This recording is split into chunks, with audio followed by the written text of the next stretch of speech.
My channel, my channel, my content.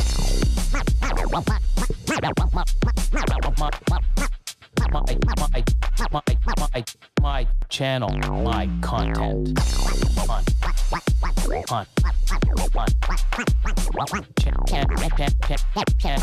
My channel, my content. Happy Monday, guys. Happy Monday. Happy Monday. What's up, everyone? How you doing, sir? Sebastian? Hey, how you doing? There you are. Hello. I was getting worried. I'm like, oh, oh no. Good evening. Hey, everybody. Good evening. How you doing? Good. Welcome to the show. Glad to have Thank you you. on. Delighted to be here. Excited to see you all. So this fine gentleman was able to come on, and but we only got an hour and a half with him. So the first part, we're gonna do our thing, and then we got another, good hour and a half after. I got some cool stuff coming, but the best stuff is now with you. So tell us a little bit about yourself and your company. Sure. So I'm Sebastian Walker. Myself and Adam Chandler run Showcase Serpents. So we are based out of Northern Virginia, and we specialize in double, triple, and quad, and whatever the next stage is after that, recessives. We are very, very laser focused. Recessive. It was a strategy that we came up with over many years of going in other directions that weren't the way we wanted to go, and we're looking, we really got a 10, 15 year, 20 outlook. I mean, some of the projects we're working on are literally going to take us 20 years. So, nobody's going to churn out quadruple ball pythons in the near future. We all striving towards that same goal. So it's a fun journey we are embarking on. Yeah. So I'm just a bit of background myself. So I'm South African originally, grew up in South Africa, met my American wife in London. And I used to breed snakes in South Africa as when I was a college student, and I sold everything up. I went to go and travel, and I didn't think I was going to get into snakes for years to come, and met my wife in a bookshop in London, moved to America, and then I went to go visit a friend of mine actually in California, and he was a student studying there, and we just started talking about animals. We're talking about tortoises. I used to breed tortoises too, and we're talking about tortoises, and he started, so you're into reptiles? I said, yeah, I've got an interest. And he said, come with me. And he went under, they had like a double story place, and he went under the stairs, and he reached in and he pulled out a piebald ball python. I was like, what the fuck is that? I've never seen anything like that in my life. That's like the coolest thing I've ever seen. He said it's a piebald ball python. I said, when I stopped 10 years ago, that didn't exist. It was ball pythons, and they were hard to breed. In Scrape in South Africa, we had access to them, but they were hard to breed, and they were hard to feed. And ball pythons are really hard. I'd never bred a ball python in my life. And he started telling me the background of the morphing. I was like, wow, this is really cool. I'm really interested now. And before you knew it, there were 120 adult ball pythons, and you know the way it goes. So, yeah, we all definitely do. And if you don't, you're gonna soon, especially if you buy one or two. It's very addictive. Exactly right. So now you're your business partner, friend, brother, relative. No, friend. So I lived in DC. He lived in Northern Virginia, and there's not that many breeders in the DC area. And I just Googled local breeders, and we just had coffee, and over a couple of years we became friends. And we were both doing our own thing. He was doing his thing, I was doing my thing. And as time went by, we became close and close, and we started to talk about collaborating on projects, etc. And then I said to him, what's the point of us both having? We've got the same outlook. He's amazing at reptile husbandry. That guy can feed ball pythons like no person I've ever known. He can convert to frozen thawed. He's got, I don't know, he's like this ball python whisperer. So his skills are amazing when it comes to reptile husbandry. And mine are solid, but he's just amazing at it. And then I'm much more of a people person, and enjoy the business side of it and interacting with people. So we get together once a week, and we feed and clean, and we strategize and everything else. And it just, I feel very fortunate to have someone that I can, more than anything else, strategize with. Because this is, the amount of thinking, when I was doing it myself, the amount of time I spent just cleaning and feeding and selling and keeping the business going, I never had time to really stop and think. And I was doing a full-time job, which both of us are still doing full-time jobs actually. But I was working so many hours that I didn't have time to stop and think and plan long term. And now we both hold each other accountable. If one of us is going to make a decision the other one doesn't agree with, we can have a rational decision. We may agree to disagree, but we both call BS on each other. And I kind of need people in my life to call BS. And so he and we try not to make emotional decisions. We love the animals. We love the projects we're doing. And we love the direction we're taking, but it's so easy to make emotional decisions when it comes to ball pythons. A female that hasn't bred for 7 years, like one more year. Like, no, it's not right. It's not right. There's, you need to move on. So we've got limited space too. So it's one in, one out. And the stuff that goes out is often a great breeder female, but there's a physical capacity that so many people have that don't have large facilities. And we make some brutal decisions on what stays and what goes, and we don't always agree, but we agree to disagree and we move on. So I feel very lucky. I think a lot of husbands and wives, and other partners who've got partners in this kind of can understand kind of the benefit of finding the right partner to do this with.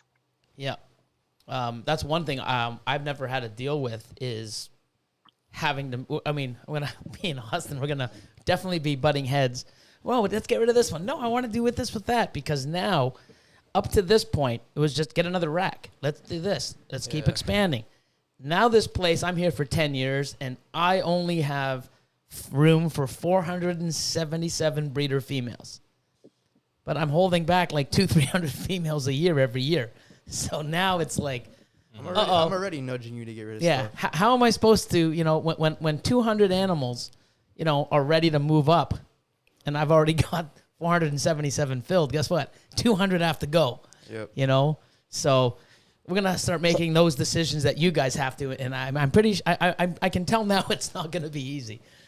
It's damn difficult to do. It really is, especially when a female's being great to you. She's a good size. She's a good breeder. We're selling adult females that are like, almost 3,000 grams that are 8 egg, 9 egg females every single year. Oh, that hurts already. You're already putting the dagger in. I know. So our strategy though is to try and keep females or hold back females where we're going to use them for multiple years and multiple projects. So, we bought quite a few Desert Ghost pies and Desert Ghost clowns this year. It's kind of, bankrupted us, but we've gone and invested heavily in those females. And those females I know we can use with multiple males for the next decade, hopefully. Oh, for sure.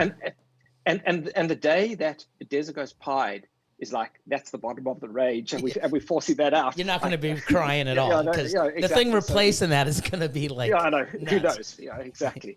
But it will come. It will come in 10 years' time. It will come. Ball python issues when your Desert Ghost pied breeder breeder female that lays 8 to 10 eggs every year is your crap. You're doing something good. I know. Shit. I know. So we try to get females that we can use for multiple males over many years, because otherwise it does reach a stage where each year we sell 30 females, and we're the same as you. We keep back not that many, but we keep back enough to make the debate every year really hard. And then the debate becomes, do we build a facility? Do we get a bigger facility? And as you're seeing with what you built, nothing's ever big enough. It's funny because when this will be great, and then 6 months in, because I myself, even we're always thinking ahead. We want to go big. We want to do this. There's so many directions to go, and you want to sort of get as many as you can, as long as there's something that you want to go or you want to do. But it's really endless. Like you could go rent a Walmart and fill it if you really had the staff and the time. And the money, of course. Exactly right. But there's never an end. But I know. It's all just time. It's time and money. And we, certainly Adam and I have a lack of both. So it's it's a balance between the two. No, we've got space for 130 adults now, of which we keep very few males. Our ratio from male to female is very high. Like it gives me heartburn how high our ratio is. If we have a couple of males go out, we're in severe trouble. But we try to keep a very, very high ratio. And we have like 110 or 115 space for 115 females. And there's physically no more space now. Like no matter what we do, there's physically no more space, because you've still got to have space for, we feed frozen thawed, like exclusively frozen thawed, because we're in suburban Virginia, and to breed rodents is just not possible for us. And you still got to have space for your freezer with all the rodents. You've got a space for your incubator. You've got space for all the babies, and you've got a space for your packing table. And before you know it, I mean, I've taken, well, I say but Adam and I have taken over half of Adam's house. The entire basement now is just this snake facility, and they physically know where to go. Now the roof stops us and the walls stop us, and so we got it done. Yep. We got a super chat from Antoine of High Desert Pythons. Not gonna lie, homeboy's accent is fire. Yeah, so the South African accent hasn't softened. I tell you what, I still sound the same as the day I left. That's crazy. Yeah, really. It hasn't sort of toned down a little. I mean, you sound like you're like. As soon as I heard your voice, I'm like, oh, I have a few friends from South Africa, and it's almost bang on. Yeah, it's bang on. It hasn't softened, there's a big community in South Africa, and they'll all be asleep tonight, but I think a lot of them will watch this tomorrow. But there's a big community. Some of them are doing some very cool stuff, actually. Yeah. It's hard because to import to South Africa is expensive, and to quarantine in South Africa, you've got to import them and then quarantine, and it's an expensive process to do. But there's a lot of people doing some very cutting edge stuff there now, and I'm really proud of. It's a small community, but it's a very driven community in South Africa, and we should get you out there. You should go and visit. I want to just visit anywhere right now. We're so on lockdown. Yeah. I can't even leave my own province.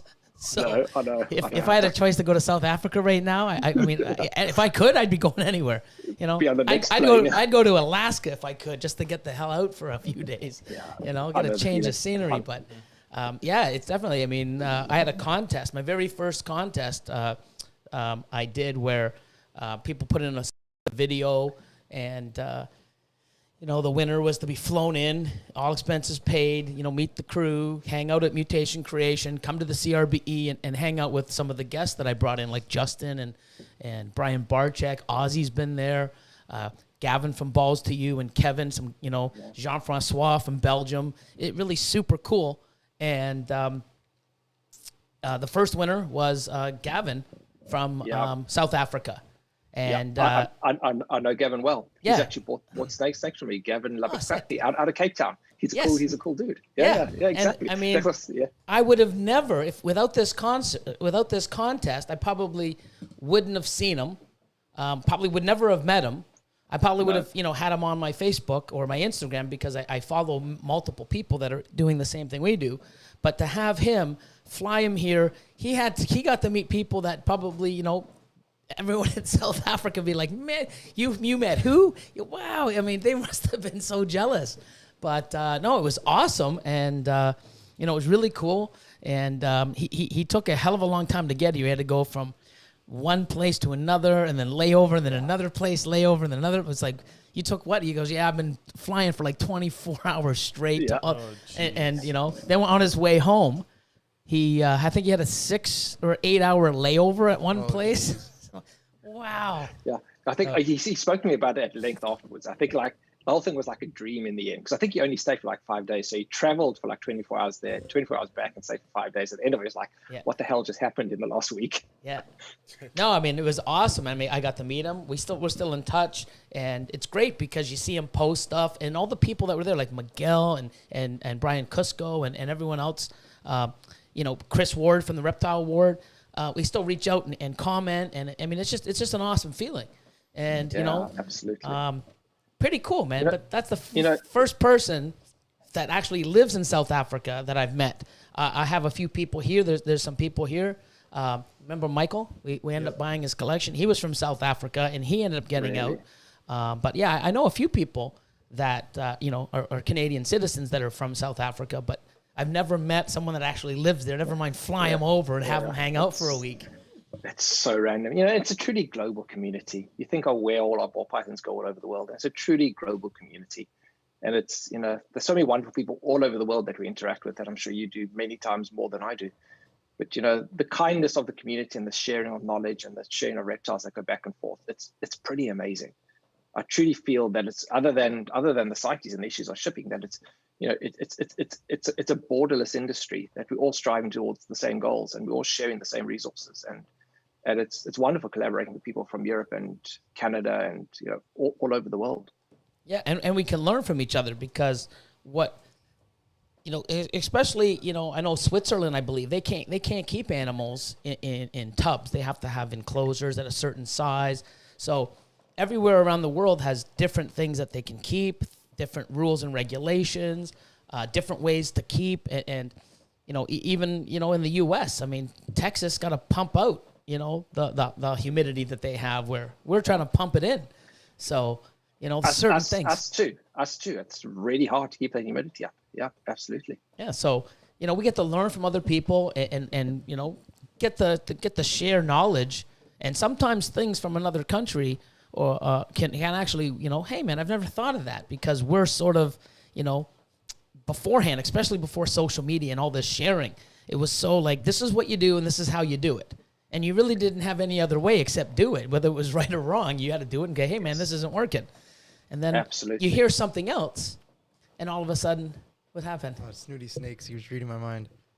Oh my God. So, I don't even know where I was. Thanks, Austin. I didn't say anything. You asked me. It's that big smile on his face. So, but the thing what's great about sharing is it opens up your not your imagination, but your knowledge base. You can learn from so many things. It's like, hey, I never heard of that. Let's try it. And I think that's sort of key. Because I think in the next 5 to 10 years, there are going to be so many other things that we could be doing now that we haven't thought of or haven't tried, or some people are and just aren't sharing it. And I think, in 5 years, we'll all be better breeders. We're going to have more stuff come to light that these animals are getting better nutrition or, better results, et cetera, et cetera. And, I think social media, as much as it has helped, but there is a little tiny part of it that I wish I could just sort of get rid of, Yeah, me too. And, yeah, but what ball pythons is a very visual industry, very visual hobby, and it's photographs and physically seeing is what helps people's imaginations and to help you think about what the next project is. And I think what social media has done is it's leveled the playing field, and the number of small breeders that are working on just one project that are doing amazing things that as you were saying 20 years ago, nobody would have known about them other than a bit of word of mouth. You wouldn't be able to see photographs. You wouldn't be able to share.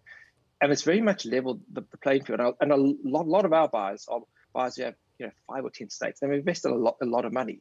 But with Morph Market and with social media, they've got the ability to sell the animals as easily as a large breeder does. And what that does then is there's a minority of people within the industry that think that the size of the pie of this industry is such that you want to try and get as big a slice as you can. My attitude, and I think Adam's exactly the same, is that the more people that get into the industry, the larger and larger the pie gets. Yes. And the bigger the slice are for everybody. So, our success or all of our success depends on the smaller breeders such as myself getting that exposure, getting the projects that people want to buy, and getting those snakes sold, and then reinvesting that money back again. And social media has done just that. With Morph Market and social media, anybody's producing high quality animals anywhere in the world can get the visibility and get them sold and reinvest and keep on building, and that pie just grows bigger and bigger as a result.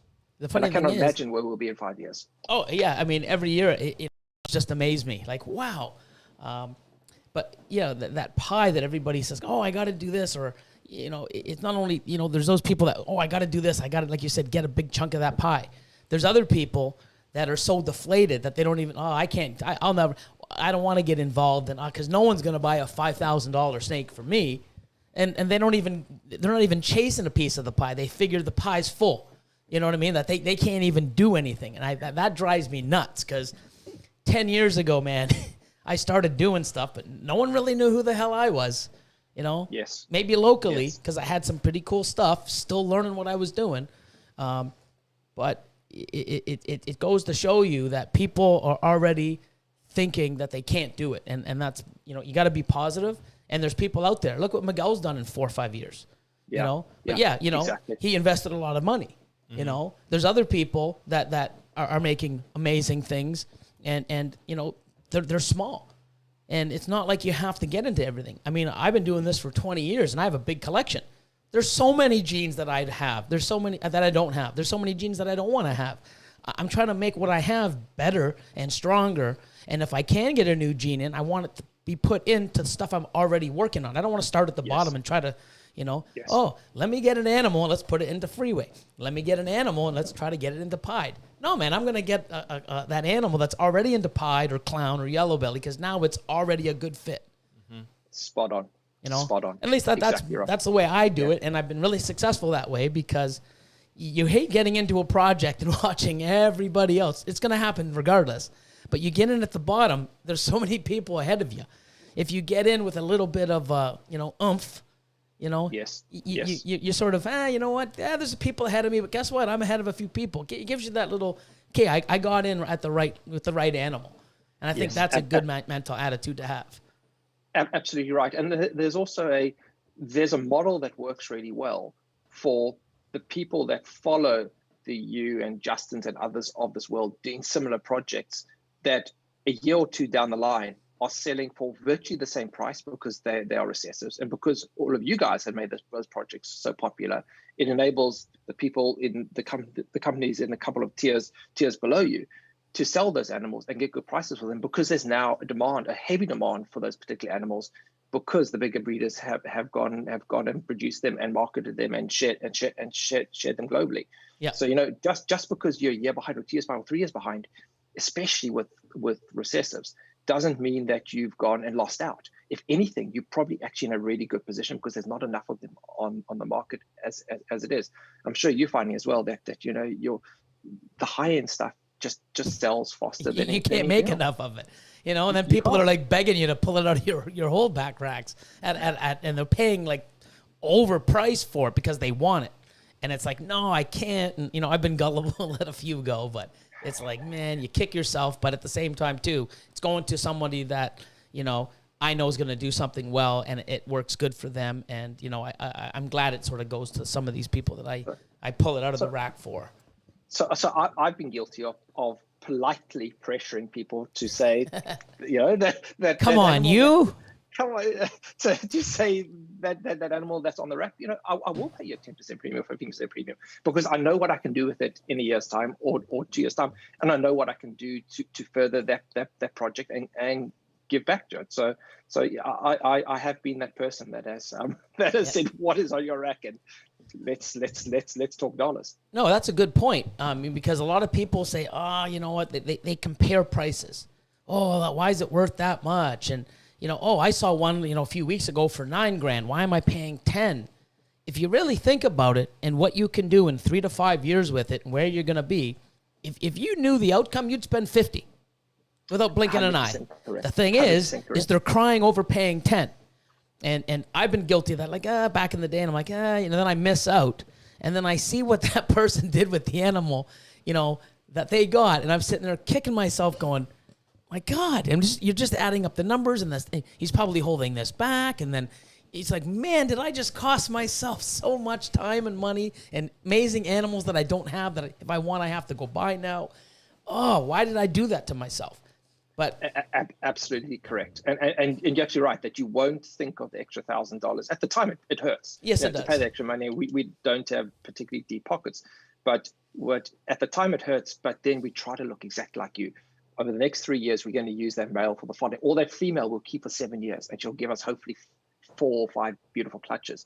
Who cares about the $1,000 now? Yeah. Yes, it's painful now, but it's going to pay for itself 50 times over. And we're exactly the same. We'd rather overpay as well for great quality examples. A really strong example of a desert ghost or whatever it might be. I'll pay a little bit more for it because I know the babies will look that much better, and it's worth paying the extra. So we don't, always want to pay the lowest price you can, but you're also building a relationship with that breeder, and if you pay a little bit extra, then next year they look after you again. So it's about, you shouldn't be shy to pay a little bit extra, and it's very much our attitude. We got another super chat. B&H Reptiles. I'm from Southern Maryland. And we'll definitely have to link up with Showcase Serpents and look into getting some animals. Yeah, man. Get your wallet out. He's got some bangers. you know. But it's awesome when you go through your stuff, because it's funny because, you know, when you go on there, you see some of this stuff, and I'm like, man, like, look what they've got, man. That's what they're selling. What the hell are they holding back? And it's great because your vision and where you're at, your quality, and you know, you're going to be here, and people are going to know more and more about you, see what you're doing, and the fact that, you know, you're here to stay because you've planned that. You know, everyone else is, let me do this, see what I can do this year, and what can I do next year. If you're not planning for the future, you're planning for year to year, 5 years from now, you're wondering why everybody has these crazy stuff. And if you want to start getting into that, you got to start now, and you're 5 years behind. Mm-hmm. So absolutely spot on, and please feel free to reach out to me. I'd love to connect. So here's the hard truth. 3 years ago, we sold 80% of our collection, maybe even 90%. And we looked at what we were breeding, and we had a really hard come to Jesus discussion about what have we got and what do we want to keep. And we, at 3 years ago, and if I'm totally honest about it, we had some giant normals sitting in the collection that were great breeders. And it was a model that just long-term wasn't going to work for us. And we had to be strategic about how we planned out the future. And we sold probably 85% of the collection. We took all of that money and we reinvested in a handful of key animals that did well for us. And we took all of that money again, and we reinvested that money again. So, you know, our holdbacks, we've got a reasonable number of holdbacks, but not that many. And we've taken a lot of the money that we've made out of selling our animals the last few years, and we've gone and strategically bought the Desert Ghost Pies and the Desert Ghost Clouds, constantly building those building blocks for the future. It's been hard decisions, hard unemotional decisions based on what our long-term strategy is, and we were not planning previously. We thought we were, and then we sat down and we had a really honest discussion. Actually, we weren't planning for the future. We were thinking we were, but we weren't. And we then changed direction completely. And we were literally selling, you know, breeder females that were great breeder females for $500 each, and we cleared everything out. And they've done very, very well for other people. You know, a lot of people have kept in contact, and they've done very, very well for them. But for us, the model became absolutely laser focused, double, triple, quad, and whatever, twin, and whatever it's going to come after that. Who knows where we are in 10 years? But that's been our laser focus, and it's been an expensive journey that we've been on. And certainly, if you go and look at our Instagram and our Facebook page, there's not a lot to hide there. It's pretty clear what our direction is. You don't have to read between the lines too much. It's kind of pretty much there for everyone to see. Yeah. No, and I mean, it's funny because, you know, even with like your name, your logo, there's nothing wrong with recreating yourself or rebranding yourself, you know, or you know, like you guys did, taking your collection and saying, hey, you know what, is this really where we want to be? Is this the position we're at? And if it's not, this is where we want to be. How do we transition into that? And like you said, I mean, shit, 85% of breed. Wow, I mean, must have hurt. It was, you know. And at the time, you probably were going like, "Fuck, are we doing the right thing? What the fuck are we doing?" So. I hope this is right, or we're fucked. Like, you know, massively so. And you know, to be fair, there's 1,000 different models that work. This is a model that we feel, and you know, whenever I share information with people and advice on my insight, it's always I kind of caveat to say, this is what works for us, and this is why it works. And there's 1,000 other models that work great. You know, the person that buys 3,000 pieds and produces 3,000 pieds laying eggs every year for them and just produces pieds is going to do great. You know, it's a different model. Correct. But for us, with limited space and a long-term plan, that to us seemed the best way forward. It was quality. Just there was no question about quality. Every single time.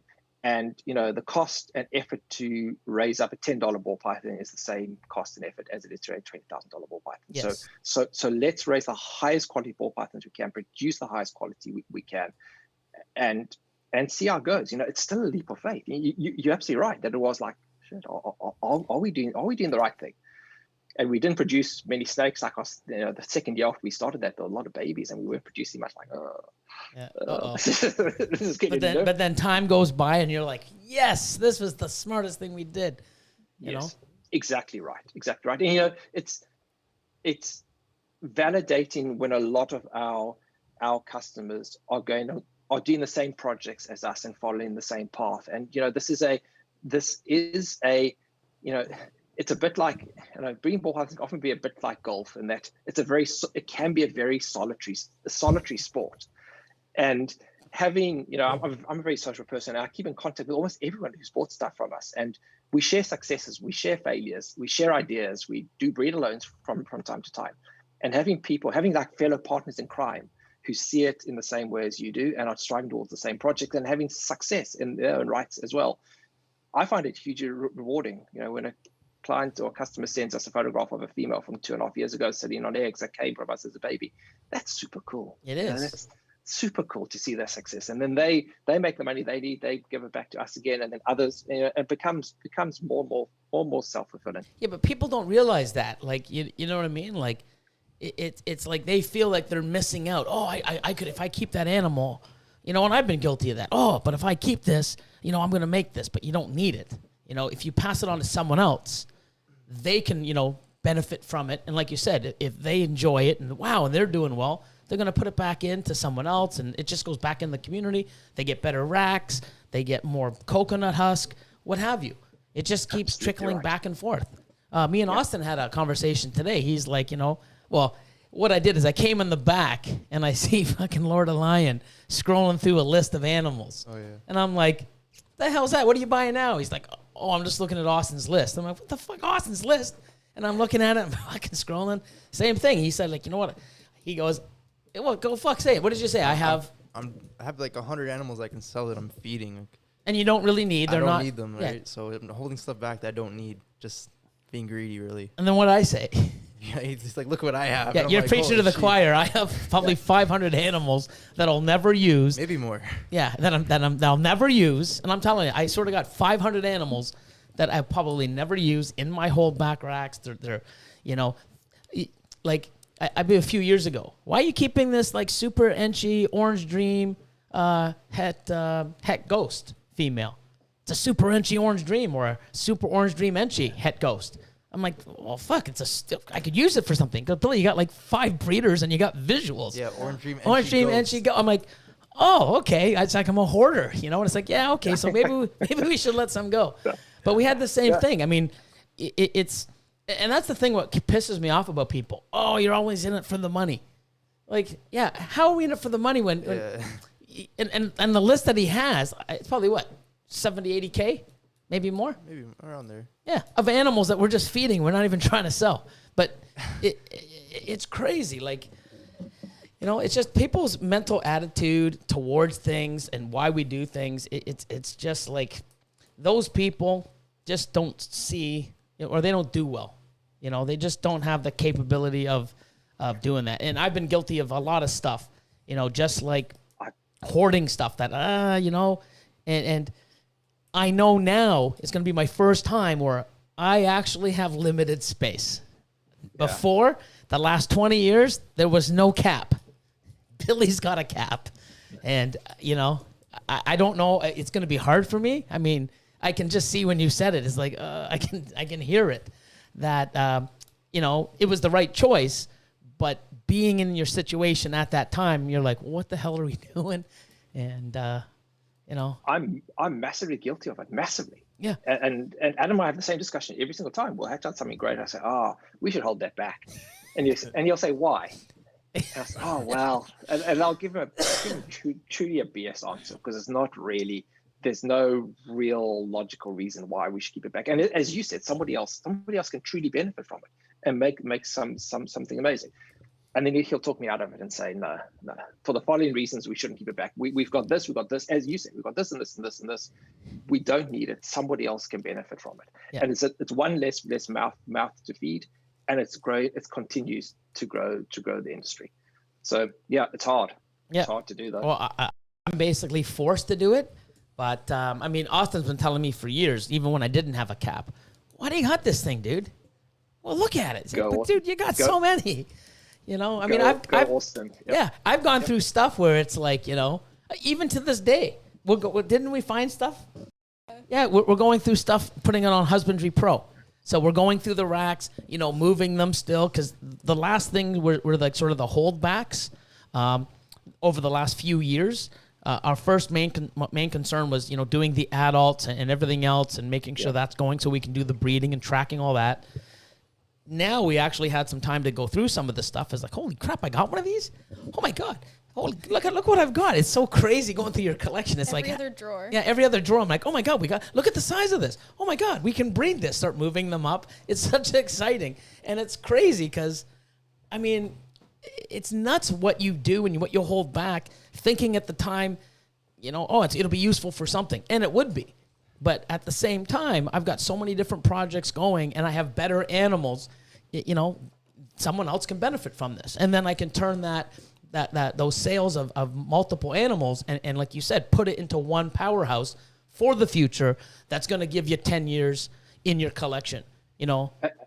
Absolutely right. And we've got a whole ton of holdbacks that are great animals that will breed once this year. We've probably got 10 females that will be first-time breeders this year. We'll be lucky if they give us 6 eggs, and we're going to sell them straight away. And we spent 3 years growing them up, and now we'll breed them once and sell them. And they're great animals. But 2-3 years in this game is a long time. Things change a lot. And at the time when we kept them back, we thought that we'd keep them for 5 years. But now with our maturing in the way that we think, and the Desco's pies and Desco's clowns and those double recessive females that truly you can use on multiple projects, those we think in 10 years time we'll still be using those. But looking back, even the way we thought 2-3 years ago, was the stuff we've got now, it is literally going to be sold off at end of the season. Yeah.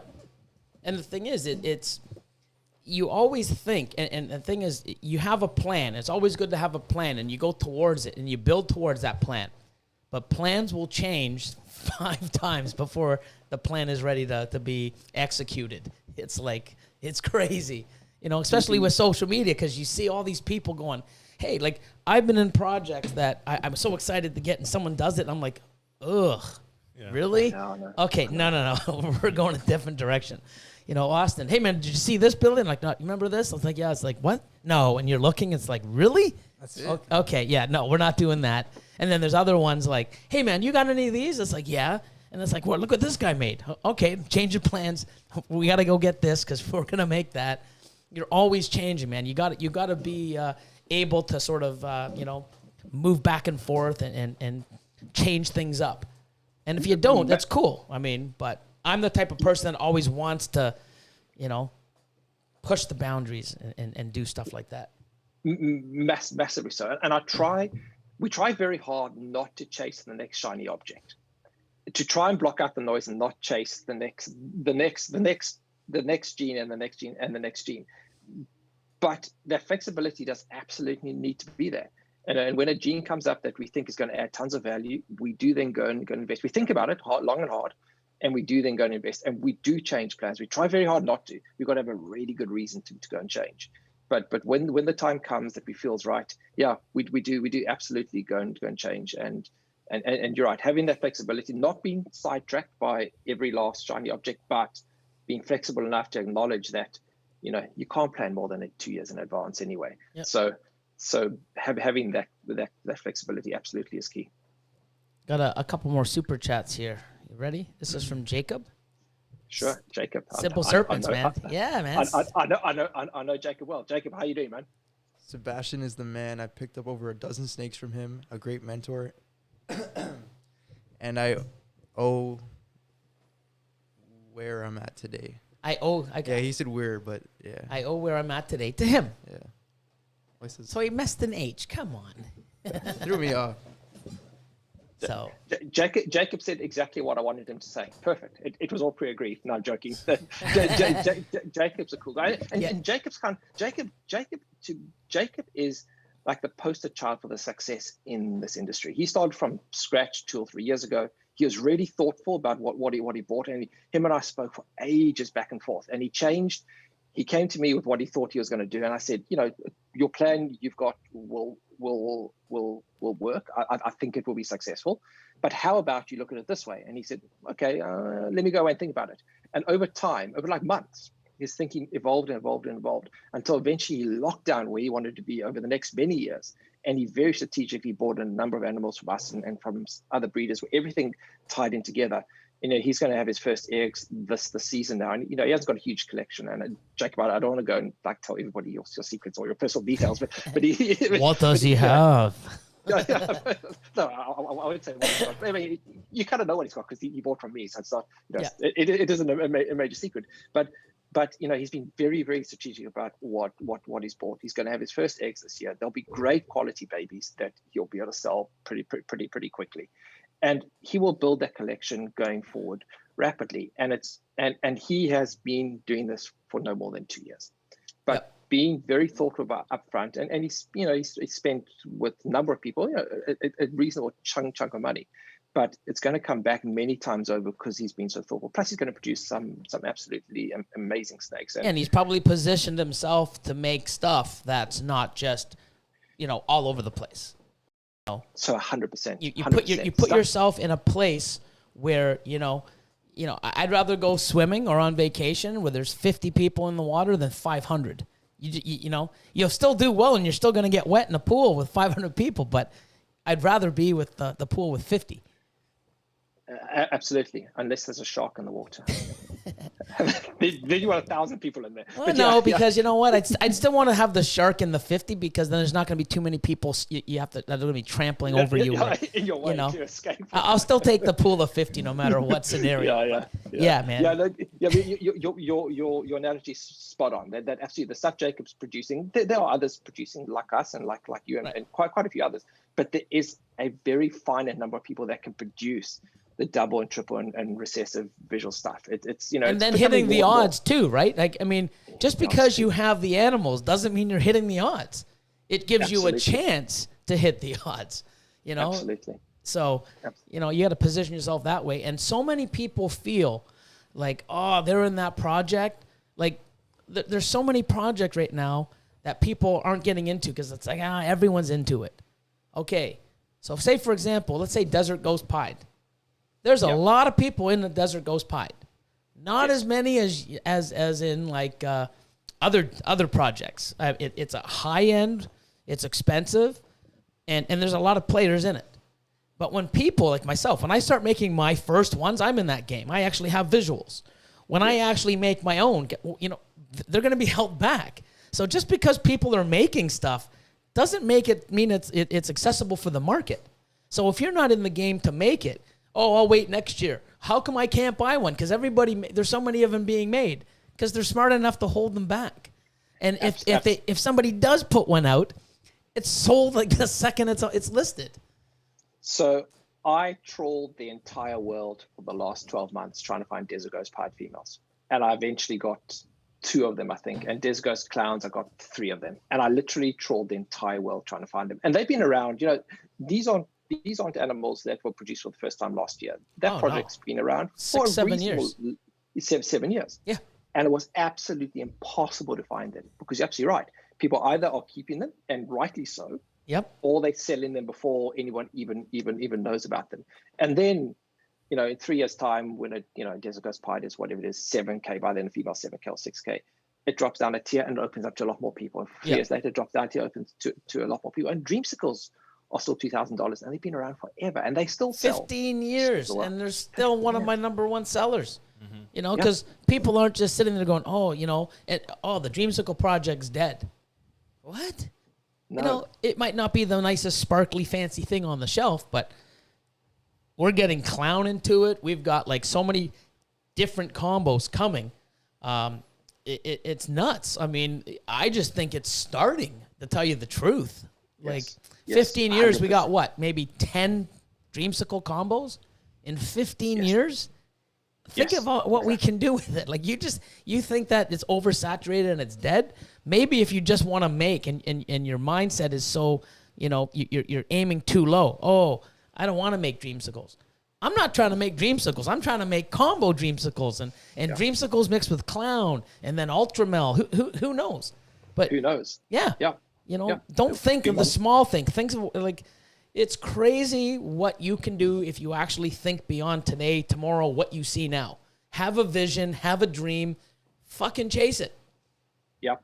And the number of projects that guys like you have turned around as well, guys like you and Justin, some of the other big breeders, where people have said this gene or that particular project has hit a dead end, it's not going anywhere, and then you guys produce something that's amazing, and then all of a sudden everybody wants it again, and it's on its way for the next 10 years, and that's absolutely going to continue to happen. I agree with you on dreamsicles, absolutely fully. Yep. We've got a lot of Monarch stuff. We've kind of heavily betted on Monarch over the next few years, and we slowly get into Monsoon as well. Just to put those into those double recessive projects is going to take 5, 6, 7 years. Yeah. And people think once we make them, they're going to be like, we're selling them. No, we're keeping them. We're spending 3 to 5, 6, 7 years to make something that we're holding back. It's nuts. Yep. They don't see that though. They don't understand that. So it's a part of this business or industry that they don't understand or comprehend. And certainly there are many other models that do well. I do see the people that bought those cheaper codon females that we were selling. They sell all of their babies consistently. They're getting $300, $400 a baby, and they're consistently selling. They're not making a lot of money out of it, but they're satisfied with what they're doing. They've got 10 females and they're doing well, and they're satisfied. So there are many other models that work, and I don't claim in any way to know the best model. This is the model that we feel works for us. It's certainly the model that's cost us the most amount of money, but it's and sometimes the one that costs you the most isn't necessarily the most profitable. No, exactly right.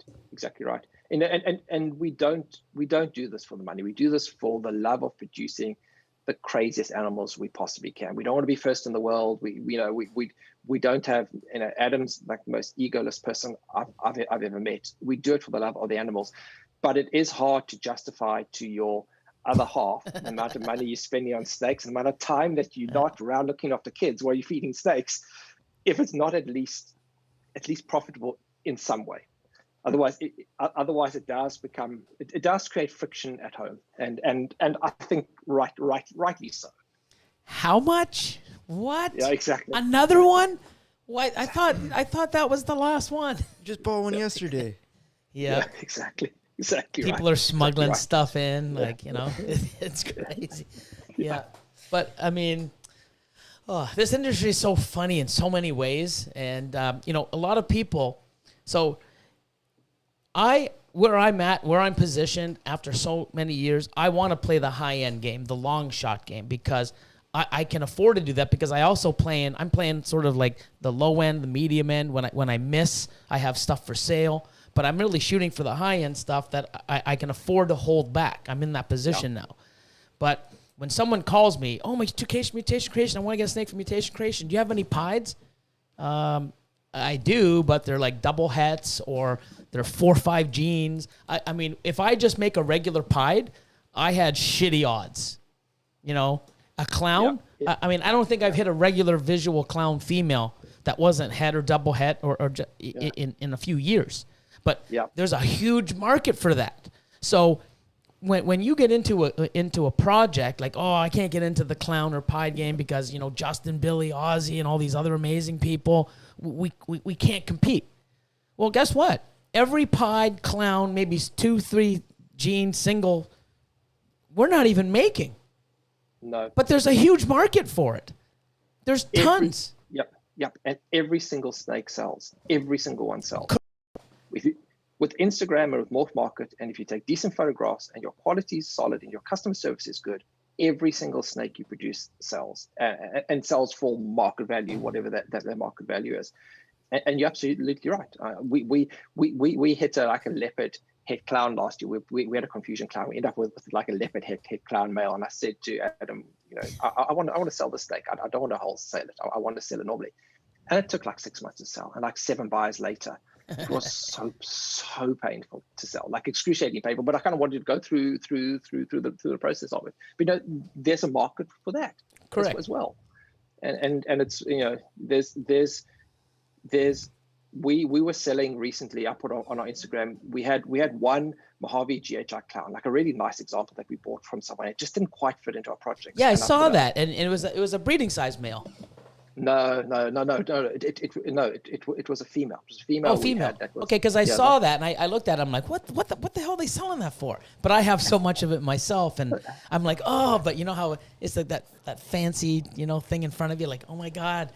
But So here's what happened, because we thought it doesn't fit in. She's a great little eater, but she doesn't quite fit into what we're doing. So we'll sell her.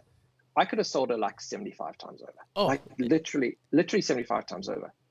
And Adam said to me last night, we made a mistake. We should have kept her. I said, yeah, I know. It was the second guessing coming to you. Yeah. But I can't go back. You can never have enough. Like, oh. You know what you should do? Before you go and sell a snake like that, go and flip a coin. And when the coin's in the air, you're going to know whether or not you want to sell it before it lands.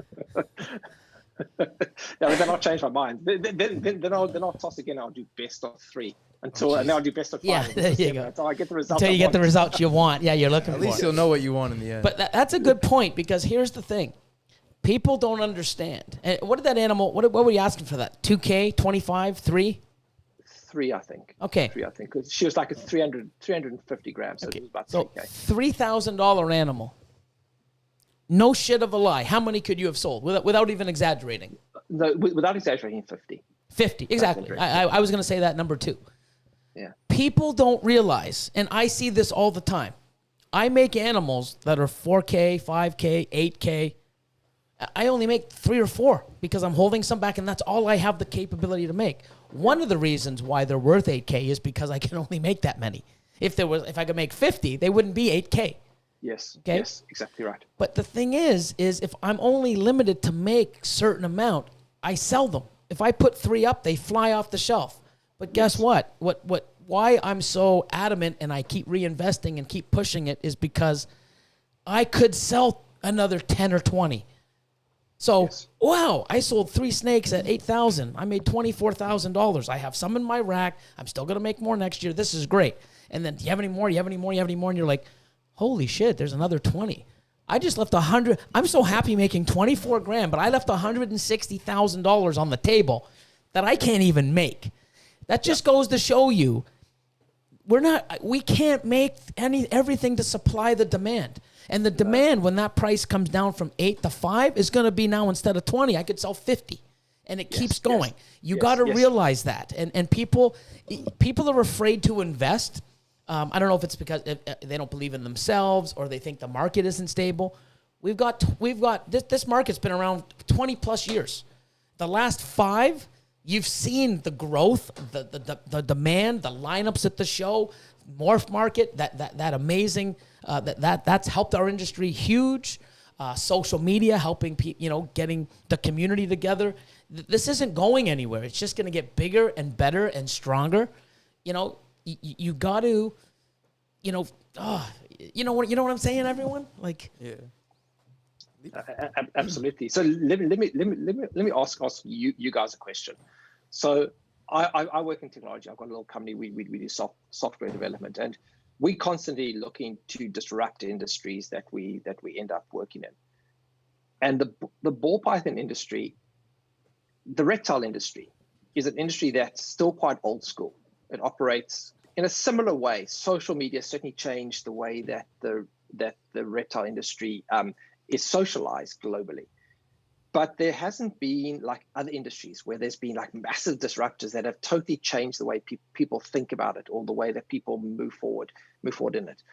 And I've been thinking over the last couple of years, like, what would be that disruptor that kind of takes our industry and kind of takes it to the next multiple levels up? And I don't know what it is. I haven't got an answer to it, but I'd be super curious as to what you guys think is not so much the next big G, but what's the next big thing in this industry that's going to go, just like when people started using racks, it was like, wow, we could actually be ball pythons in racks. That's like, like change the industry. What do you think is the next thing? It could be technology, it could be science. I don't know what it is that's going to take this industry to the next crazy level. Artificial insemination. Yeah, I like that. That's what I think that's going to be a big thing. Yeah, something to do with like DNA. Yeah.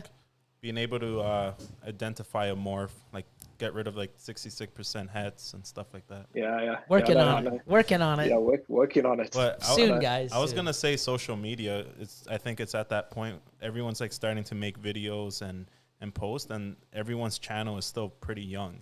So I feel like once things start, like it will be like how the fish industry is, where everyone in the social media game in the fish industry is like in the millions. So that's how I feel. Maybe. Yeah, interesting. It could be. Yeah, I mean, everything now, I mean, you know, the amount of people that are educating, and I think social media has done that to an extent, but back in the day, people would, you know, take animals into a school or a birthday party and sort of, you know, educate the young or other people or adults. Hey, you know what? They aren't slimy. They aren't venomous. These ones are. We don't handle those. This one here. And you get to learn about the species and the animal and the temperament and, you know, just taking some of those fears and you know, the wrong persona of these animals that are just driven from the, like snakes and everything and spiders and stuff. It's always in horror movies. You know, you don't see them on like, hey, you know, you know, a nice, you know, love, what do you call it? What do they call it? Not a drama or a romance movie. You don't see them going in and having a romance movie with, you know, snakes and lizards and stuff. No. It's horror movies to scare the shit out of you. You know, snakes on a plane. That's It's not scary. That's not making the animals, oh my God, these would be great pets. So, you know, we always have so much, and the people just, you know, throwing wrong things, you know, and misconceptions about these species and animals. It's hard. But now with social media, there's so many people that they say, hey, Billy, I'll probably never own a snake, but I can appreciate the beauty and see how much you guys love it. And, you know, it's awesome. And we're letting other people know. And I know there's so many people that say, hey, I bought my first snake because of you guys. It's awesome. And the people that are, you know, doing live streams and different channels, like you have so many different species of animals, and he makes them fun and interesting. And people see that and go, oh, my God, these are cool. And let me learn about it and get one. So I think that's great. But as far as something that's crazy, I'm not sure. You know, I like the artificial insemination idea. It's almost like horses. Like you've got a stud, you have a $50,000 snake, and you could sell his semen to potential buyers, and that male could go far. That's actually interesting. I don't know how possible that is from a biological perspective. But the thing is, what's going to happen is now if you start doing that, you know, and we can do that, now you can put that animal. I mean, one of the reasons why the market is stable, because if you don't put the work in and feed, and you don't pair it at the right time, and you neglect those and don't do things the right way, you're gonna get slugs. You're gonna get reabsorptions. You're gonna miss the cycle. If you start doing that, where it's like squirt, squirt, squirt, squirt, squirt, and next thing you know, oh hey, you know, I'll take a squirt of that and squirt of that. Next thing you know, now the projects drop. So you know, it's good in a way and it's not. You'd have to see the pros and the cons. I mean, it'd be cool. Yeah. It'd be really cool, but they do it with dogs. Some dogs really haven't dropped after. Yeah, but you can't make a quadruple recessive fucking dog. No, Tell me a dog that's selling for 40, 50K. Oh, there are bloodlines that sell for even over 100,000. Okay. And even millions. Okay, so so watch this. Here's the thing with a dog. I spend $50,000 on one dog and maybe a female. I'm not gonna go get a rack or a kennel. Okay. Well, some people. So here we have the ability to reproduce and have many. So if you're gonna have $50,000 customers, they gotta love dogs. They gotta breed dogs, and the only way to do that is to show them. It's a whole. It's not as big of an industry. Like a bully would. He has a kennel filled. Yeah, but I mean, how many dogs is he selling a year? 50? Where I do 1,500 to 2,000 snakes, it's a different. But at that point, you'd run the mill dry. I'm pretty sure you wouldn't have enough sperm to go on. Yeah, I'm not sure. Yeah, and I can't think. I don't. You know, I think we probably know how like sperm is collected from a dog and a horse. It's like a pretty manual. I can't think of the practicalities of it with a snake. It's gonna be hard. Could be wrong. Yeah. I'm sure it's like someone can do it. probably already been done in a lab somewhere. Oh, yeah. You know, it'd be cool because, you know, all the Instagram pictures was like, hey, guys, Look at this look at my pairing. And it's a syringe inside the female. You know, hey, guys, you know, here's my pairing. Second lock. You know, second lock or second stab, you know. Everyone has. Second squirt. Second squirt, yeah. Calm down, Chad. You know, yeah, calm down, Chad. Speaking of Chad, we have a shout out from Scales from the Crypt. Oh, hold on, I just missed it. Hold on, here we go. Oh my God, look at these comments. No. You guys, the chat. Did we miss it? Oh, no. Oh, there it goes. Okay. Scales from the Crypt. I have to shout out my good buddy EAD Chadwick. Richie's recessives is shooting. Scooting towards. Shooting. Actually, scooting's probably better than shooting for Chad.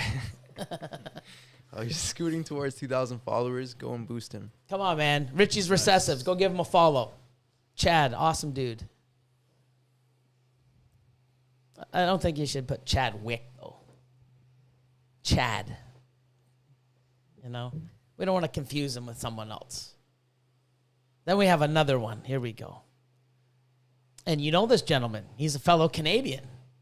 And one of the lucky people that were able to purchase a snake from you. Turcotte Serpents. Sebastian is a great guy to deal with. Very pleased with my male we imported from a showcase last year. Awesome. Nice. That's crazy. Yes. Yeah, that's pretty cool. See, you get love from everywhere, man. That's awesome, and you deserve it. You got really good stuff, and like I said, our transaction was awesome, and it was great, and it's really well. You saw the two males the two females that your males already knocked up. That's cool. I'm just hoping he proves out. It'll be an awkward discussion if he doesn't. Yeah. He's a good boy. I think I said to you a while ago that his dad is the best breeder we've ever had. So I'm hoping his sons end up being as strong. Yeah. Maybe that trait will get passed down.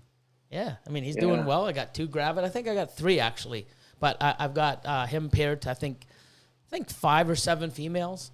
So which male are we talking about? The pastel leopard yellow belly pied het clown. Oh yeah. Yeah, the one with a little bit of paradox. We just had a clutch from him. No, we didn't. We have 3 clutches right now coming from him. Though. Yeah, so I posted 2 today on Instagram. Yeah. And there's another one. I know we have 3 that are gravid. Yeah, right. And we have 4 more that are almost gravid. Yeah, I'm pretty sure he went to 7 females. So. Yeah, he's a super cool boy. I look forward to seeing some of those babies. That's gonna be awesome. Yeah, and I mean, I hope he throws the paradoxes because that's really cool. When I saw that, I'm like, oh my God, it's even cooler. it was so random like that. None of the other babies on that clutch or any of his babies through that. He was just a random. It was a random paradox that came out. Yeah, I love stuff like that. It's a power animal. I wanted it, and then it has this little extra coolness to it. It's just like, damn, you know. Yeah, no, awesome animal. Yeah. And if anyone hasn't, I mean, I don't know what you have up for sale now, but when they do have stuff for sale, you got to look at it and like, man, you can use it all for, it's not just like, this, it's this with that and that. I mean, there's so many directions you can go with a lot of the stuff that you produce. It's not just cut and dry. It's like, man, you got some fire. We've got some great stuff in 2021. We've got a few babies left from 2020, like literally 1 or 2 females, a couple of males left, and 2020 is then done. But 2021, there's some super cool stuff. We bought a couple of new males. We've got a couple of new males that I'm hoping will go. But we've invested heavily in our high-end males, and we've got a lot of females that were just ready to go this year. So I am hopeful that we'll have an exciting year, kind of what we had last year. But hopefully on steroids, there's some very cool stuff. But it's for us. It's the focus. The focus is really very, very clear that it's clown, it's desert ghost, it's pied. We've added confusion. We got confusion recently from a codon perspective, which adds some fun. But it's monarch and it's monsoon and then everything around that. There's a million different other options in terms of codoms, but it's a combination of those. We've also got, I love my Ultramel stuff. We've got. There we go. Yeah, to see. Hold on, you just fucking woke the giant. Here you go. Finally, someone else is gonna speak now. Yeah. I've been speaking a bit. Yeah. These guys been quiet today. Talk to Sebastian about your thoughts on Ultramel. Oh, it's the best. I think Ultramel's insane. At first, I hated it. It's phenomenal. It's phenomenal. Yeah. Ultramel, we've got an Ultramel pied, Ultramel clown female that will hopefully go this year. And then we just got a couple of giant normal Ultramels. Yeah. And some of those babies ended up in Canada last year. You know, it's a really great gene. And again, I don't think, you know, what's been done with it. We produced a couple of visual Ultramels this year with one of those females. I partnered with Justin on a project, and we produced some blackhead Ultramels and some Mojave Ultramels and multiple hets. And they sold in the blink of an eye. Like literally that day, I listed them on Morph Market, and they were gone the next day. It's like, wow, you know, Ultramel I knew was still quite popular, but I didn't realize quite how popular it was. Oh, it's coming back. Like you got a few animals, some big heavy headers from Justin. I'm heavily in so I've got Mojave Ultramel. Het cryptics. Yeah, het cryptics. I've got Mojave Ultramel, clowns, het. What else? So I'm working. Cryptic. Hats, yeah, GHI hats. I just picked up. You bought some too, right? Enchi double het. Yeah, Enchi double Ultramel clowns. Spot nose double het Ultramel clown. We even have a clutch soon. Oh yeah, we just had a clutch. But me and Billy too. Yeah. Enchi clown to the Enchi clown to the lightning pied. No, Ultramel pied. Oh, did we? Yeah, and then we also have one of the that wasn't that's my own. That's Oh, is it ours? And then we just had. I like the triple het stuff, man. I love the triple het. Yeah, me too. So what clutch do we have? Enchi clown to the Ultramel pied. There we go. So. Enchi triple hets. Yeah, awesome. Eventually down the road. Yeah, I mean, I love the long shots, you know? Yeah, and the funny thing is it's like we're just making stuff and none of it's going to really be for sale. And that's what people, you know, if you're making stuff to sell, it's great. But if you're not making stuff to hold back for the future, in 2 or 3 years, you're going to sit there and go, why the fuck am I here and everyone's there? You know? Yeah. It's you know, you really need to plan and make stuff for the future. Or you go and twist people's arms and offer them offer them a premium and say, will you sell this to me? Which, to be honest, we've had to do. You know, sometimes, it is very difficult sometimes to produce what you feel you have to produce. And there are times where you've just got to bite the bullet and take the pain and go and twist somebody's arm. And 9 times out of 10 people tell me to get lost. And 1 time out of 10, they say, okay, we'll talk about it. And then we slowly come to a negotiation and we get the animal we want. And it's been a strategy for us that has had some success because you can't produce everything yourself. Yeah. You keep back the very best, but you do have to also go outside. Yeah, and there's always genes that you don't have that you need in your project, and the only way to get them is to buy them or wait 3 to 4 years to make them, and then you're like, why wait when you can get it now?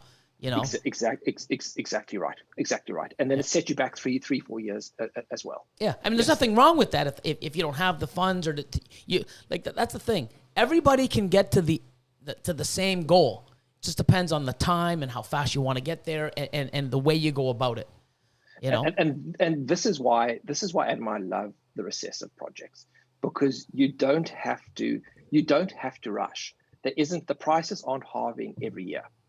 You know, if you want to start from ground zero with a clown and a pied and produce clown pieds in 4, 5, or 6 years time, you'll be getting a solid price for those babies in 4, 5 years time. Yes. They won't be 10% of what they are now. And if you haven't got the funds and you're prepared to put in the patience, you will get a good return for it. Correct. The thing is that's what people don't realize. I'm glad you said that. It's like, you know, if you put in 1,000 and someone puts into 10,000, the person that puts in 1,000, say they make 2,000, they double the money. But the person that puts in, did I say 10? Yeah, 10 is going to make 20. That person looks at it and goes, oh man, he made 10 grand. I only made 1,000. But you actually made the same amount of percentage. Yes. If someone's willing to risk 10,000, it's like the stock market. It's like anything else. If you put in 10,000 and make 20%, and someone puts in 500 or 1,000 and makes 20%, you still made 20%. But you put 20% of what you put in is what you get out. And people get mad. Oh, how come they can make all this money? I spent this. Well, because you didn't spend the right amount. Everyone can do what we do. It's But what do? We invest. We put our money where our mouth is. We do this and then put the work in, use our experience, and we're not even guaranteed success. We could have slugs. No, we're not. They reabsorb. The male doesn't breed the first year, which happens quite often. You're like, damn it. And if you don't have a backup, man. So we have the Ultramel pied. I think he bred once last year. And then we got one egg and 5 slugs or something. I'm like, man. He was small still. He was small. But, I mean, this year, our Ultramel pied's gone to like 5, 6. He's still a little small, but he's a stud. Yeah, but now he's a stud. But, you know. Do that extra Yeah, year. we had the same with our Confusion Cloud. We didn't even see him lock. We put him with one female. Didn't think he locked last year. He produced one clutch, and he gave us 3 Confusion Clouds. This year he's going with 5 or 6, and he's just a dream to deal with now. Last year it just was, it was impossible. Yeah. But 1 year, it's 1 year of maturity. The second year makes all the difference. It really does. We've also taken a massive gamble. I think I said about an hour ago that our ratio of male to female is very high, but we've got our males. We try so hard to keep them eating during breeding, which is not always possible. But Adam's got his million tricks that he does to get them to continue eating, and it's worked for us. I do get heartburn, and we have kept back a number of males for next season, because if one of our males goes out, just one of ours goes out, we're in real trouble. And we're still busy locking at the moment. We always so late in the season. I see everyone full of Instagram, not with just with eggs, but with babies, and we haven't even had a clutch yet. It's like every year I say that, I'm like, what's going on? We're so far behind. But I do get a ratio of some of our males go with like 12 to 15 females, and they get two locks each. We do 2 locks to every female. And it takes a lot of planning to make that happen, a lot of conditioning of the males to make that happen. Yep. But it's not a smart strategy, because we're going to get this year. I think we're going to get away with it because a male hasn't gone down, but a male can easily go down. It does when you least expect it, and the ones that you assume like, oh man, they're proven breeders. Look at the weight on him. He's good to go. He's the last one you thought would have be the first one down. It's like, dude, what's wrong with you? No. Yes. Especially when he was a proven breeder the year before. This guy's golden. He's like a for sure. And it's like, what? What is going on? What did I do to you? Tell me. Yeah, exactly right. I know. I know. So anyway, I would not recommend that as a smart strategy. But we didn't have any choice this year. We had the males we had. They were ready to go. We had the females ready, and we're just going to plow on and like fingers crossed. It's all we can do now. Yeah, I've had great success in the past. It's just over the last couple years I've noticed it's like, wow, like this is, it's really affecting me. And last year, really, I'm like, what the heck? You get a couple, 2, 3 females locked, and all of a sudden it's like, I'm not eating. Well, dude, you got a lot of work still, and now I've got multiple backups. I'm holding stuff back. I'm taking it because you never know. I've had a lot of people saying, hey, Billy, I've had this stud, man. It's like a 3-year-old male. Last year, he bred anything. It was awesome. This year, it's like he doesn't know what he's doing. They just do that. You can't guarantee anything. Just because you have them doesn't mean you're getting stuff, No matter what you do and how much work and how much you want it and how great everything is, the snakes, they're going to tell you what they want to do. Yeah, absolutely. Nature is what nature is. We try our best, but nature's going to decide what it's going to do, and it's out of our control. Let me ask you. I know Austin loves his Ultramels. How do you guys feel about Monarch? Are you thinking it's an exciting recessive, or are you thinking? And in full context, we haven't invested heavily, but we are starting to think very, very hard about what we're doing with Monarch going forward. Go ahead. I think it's nice. I just think it just brings different tones than Ultramel does, right? Ultramel brings in more purples to me and more like orange tones. And I see the Monarch bringing more grays and darker colors. They're very different. When anyone says that they're so similar, you put an adult Monarch they look way different. Yeah, they are clearly totally different snakes. Yeah. But it depends on what you're going after. I like I say this with many things. I think some Monarch combos are going to go, holy fuck, 100%. Look at that. Yeah. I like that over the Ultramel combo. And then Ultramel combos are like, oh my God, look at this. Compared to, it's you're working with 2 different palette of colors, and some things are going to mix and work really well together over the other. You can't go wrong with either. It's recessive. They're both pretty much like, newer. Ultramel's just been slept on. Yeah. And now they're basically like, hey guys, you got both. If you can do both, cool, or pick one, you really can't go wrong, you know? Yeah, the people killing Ultramel now. It's crazy, the Ultramel stuff. That has been slept on for like a decade. It has Ultramel's been around for forever. Yeah, and I mean, I'm glad I've got into it. I've got quite a bit. And it's like, fuck, like the last year, it's just like insane. Ultramel. And he's been saying it for a while. And I'm like, well, I'm in it. Now I wish I had a little bit more, but I got quite a bit. So I'm very content. I've got it into Clown. I got it into Cryptic. I've got visuals. I've got it into Pied. I've got an Ultramel Ghost Pied. Breeder male. Yeah, that's gonna be crazy. So I mean, like, I got that. Me and Chris and Nick from the Reptile Ward, you know, we split on that. So I mean, man, I mean, the future looks bright. Like 7 years ago when Ultramel, like it was popular, but not that popular. I couldn't ever understand it. I like put out Ultra female and look at it like, this is such an amazing snake. Yeah. Why don't people love this gene? I think it was banana. That, but I also think they might have been distracted with lavender. So 100%. lavender was like a big thing too. That came. Because put it this way, if the Ultramel Pied, no, I mean the Dreamsicle, you can't compare it. I mean, I was gonna say the Dreamsicle when it came out just blew everyone away. Wow. I think the candy pied isn't nicer than a Dreamsicle. Have you seen those? The candy pieds, yeah, toffee pieds, yeah. They're insane. There's so much that's. Like, I mean, we just don't know what's coming next. preference. Right? So yeah, everybody has. There's different morphs for a reason, so everyone can like something. So if you like Monarch, if you like Ultramel, go get what you like. And if you like the other one after, maybe go and switch. But just do what you like, really. Yeah. Don't follow like the crowds. Exactly right. Got a few questions here. Okay. This is from Christian Alequin. Sebastian, when can we look forward to seeing you and Adam at some expos? Yeah, it's a really good question. So, Christian, how you doing, man? So we don't vend, Adam and I, and part of the reason we don't is just time.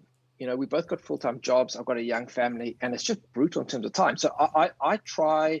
Both of us try actually to go to at least one or two expos a year, to be there for like a couple of days. I was at Tinley the show before they shut everything down. And I just use this as an opportunity to just go and see everyone I know, for people to come and see me if you haven't met me. I'm not sure we're going to vend anytime soon. I do feel I've got a responsibility to vend to a certain extent, because that is what helps to drive the industry. And I do feel there is responsibility in time. But for now, it's more that we just physically don't have the time to do it. And I make myself very much available to people who ever want to contact me. I'm fully available, in a variety of channels. But we will be absolutely going to visit multiple shows, spending a couple of days at multiple shows across the country, just to talk to people and see people and connect with people. Once COVID's calmed down a bit and all the shows have started up again, we absolutely will be there. And I'll put it on Instagram where we're going to be. And I'd love to meet up with people. I like nothing more than a couple of beers and talking shit all night long. So we will absolutely be there. Awesome. Christian also asks, what amazing stuff is Showcase working on now? Share a few things that you're excited about, hopefully at least producing. He's like, what can I share? What can I share? What can I share? What can I share that I haven't already shared? So, it's. I think I've kind of spoke to be fair, we've got a lot of females this year that have grown up that were long-term investment animals for us. So I'm hoping we get visual Desert Ghost Pieds. I'm hoping we get visual Desert Ghost Clowns with multiple codoms in them, to be determined if we do.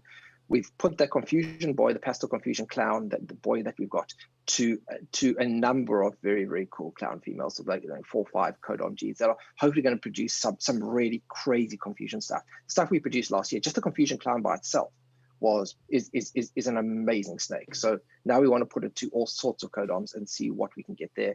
We've got a pastel Monarch boy. That's a great breeder. That's going to go to a number of double recessive females. So there'll be some triple recessive monarchs that we'll be making available in time to come. And hopefully we get some visual monarchs. We've got to add a monarch female. I'm excited. We've never produced a monarch visual before, so I'm excited about that.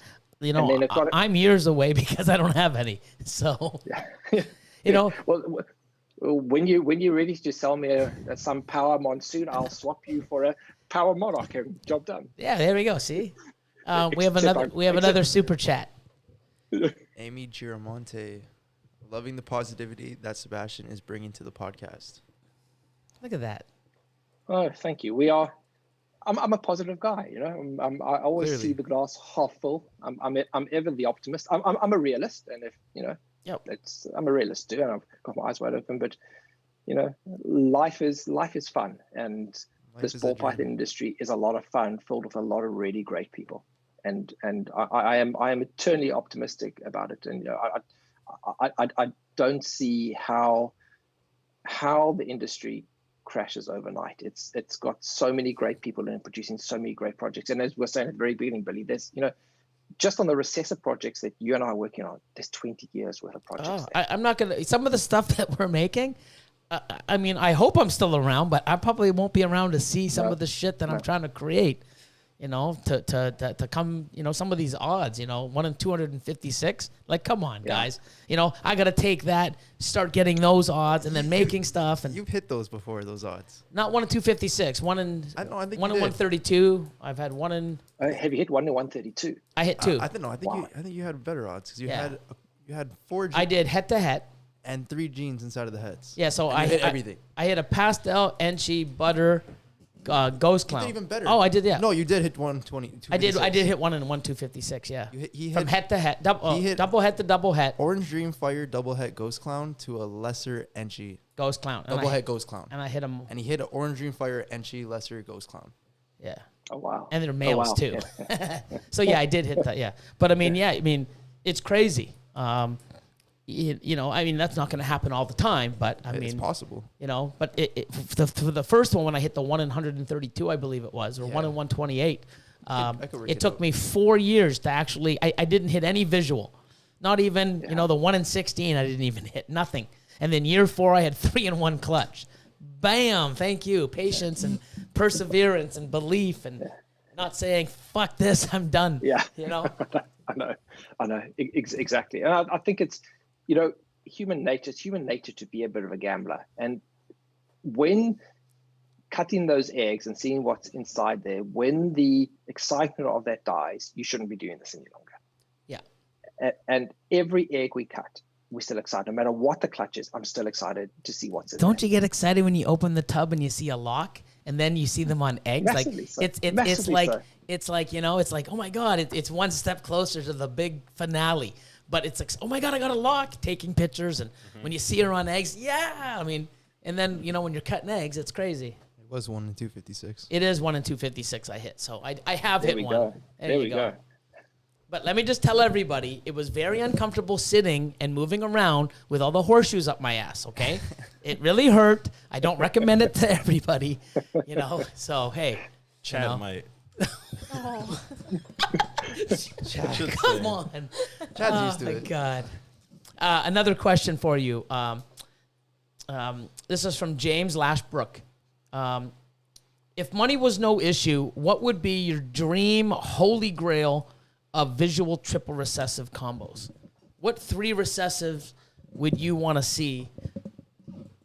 Let's hear it. Really great question. I'll be interested to hear your answer after this as well. Sure. Really great question. So if money was no object, Desert Ghost is my favorite gene of all time.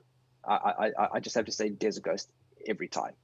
And then I take a gamble because I don't know what Monsoon's going to do, but I really want to know. I really want to know. So I go Desert Ghost, Monsoon, and then I go Monarch because we also don't know. I want to find out between those 3 what we actually get out of it. You know, almost everything else you can kind of predict. You know it's going to be amazing, but you can kind of predict. I would say those 3 just because we've truly got no idea what's going to be in there, and then you know add Clown and Python into that as well, and then you're starting to just get batshit crazy.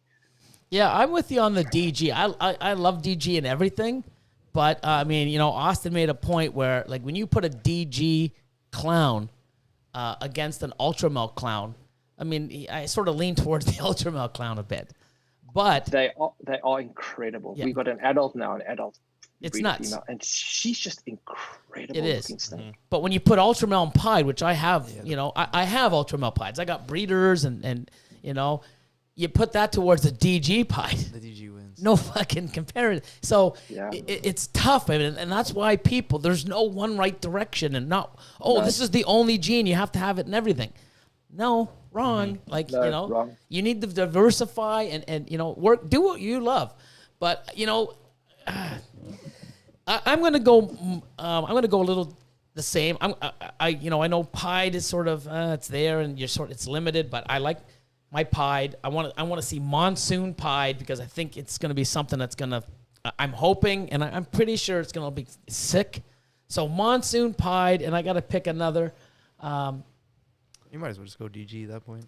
No, I mean, maybe even like albino. You know what? I'd actually probably go. No, not even albino or lav. I mean, I if I knew what a lavender monsoon looks like now, I would go. I'm probably gonna say Ultramel? I'm gonna say Ultramel. Yeah, I'm probably gonna say Ultramel just to see the confliction between the monsoon with the Ultramel, the colors, and then into Pied. I think that's the three I would take. How about you? Oh, I'd go Ultramel Sunset Clown. Oh, I think I think Ultramel Sunset's gonna be orange, like really orange, and actually bring that sunset color in. I'm not a huge fan of the sunset yet. Yeah, I definitely want to, there's another thing in 5 years, it'd be like, why the fuck don't I have much of it? It's coming. It's inevitable. Every gene's like that. Yeah. How about you? 3 recessives. 3 recessives. Come on. It's not that hard. I could give you time to think. I thought of a few. So A few. Oh, geez. Well, I thought of 2 actually. Well, you can only give one. I know. So we're on a time limit here. Chad takes 2. I would say 2 heavy peens. Oh my god. Come on. I would say Clown, Ultramel, and Monsoon. Oh, there's a different angle. Yeah. There we go. The only thing is I don't know. I think it's going to be like the Moray. I think it's going to be, but depending what the color does. Then the other one was take off the Clown. So you have Monsoon. Ultramel. No. Actually, Monsoon, Clown, and then Exantic. Oh, yeah. That could be cool. Yeah, Exantic. We're forgetting that. I like Exantic. I think it'll be like You ready? black. How bright can you make a snake? Ultra glow, DG. Ultra Glow DG. Yeah, Ultra Glow DG. Yeah. Well, Or even see, Ultra see Glow we Clown. don't know. I mean, that's a good thing. Like, Desert Ghost, Ultramel Ghost. Or even Ultramel Desert Ghost or Yeah. Ultramel Enhancer. What's that gonna look like? Yeah. I mean, I thought banana and lavender would be fucking awesome. Nope.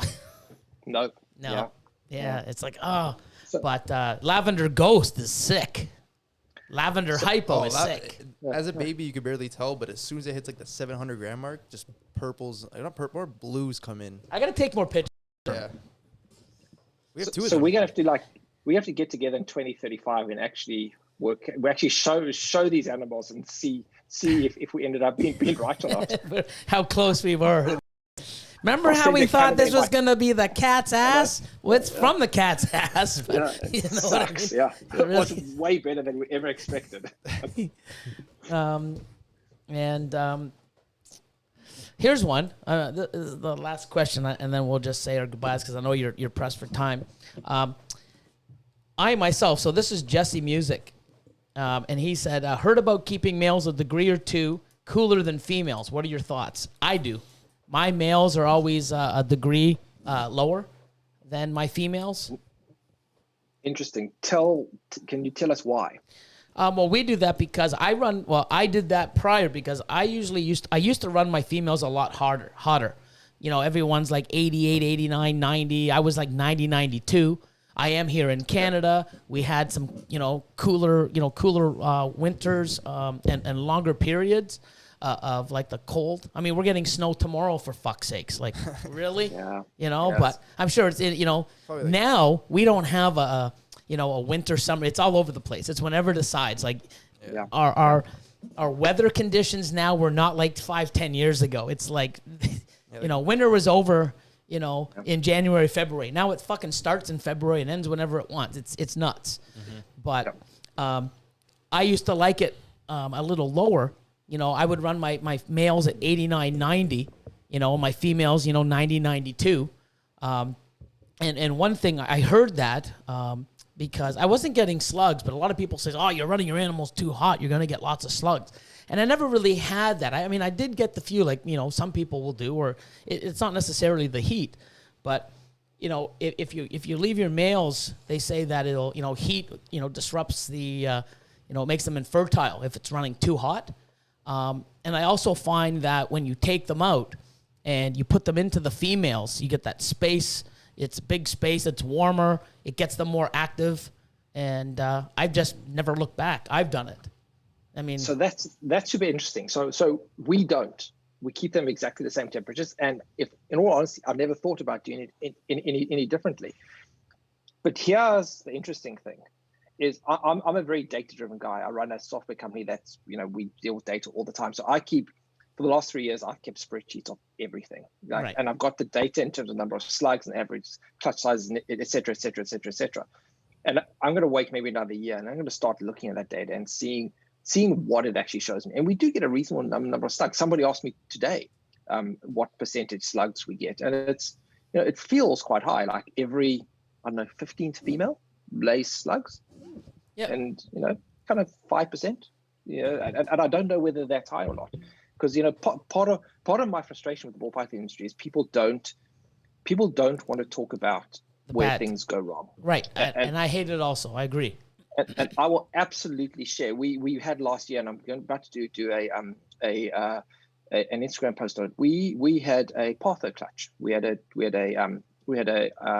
yellow belly pied lay a clutch with a whole lot of ivories and yellow belly pies, and we've got no yellow belly male of any kind. So.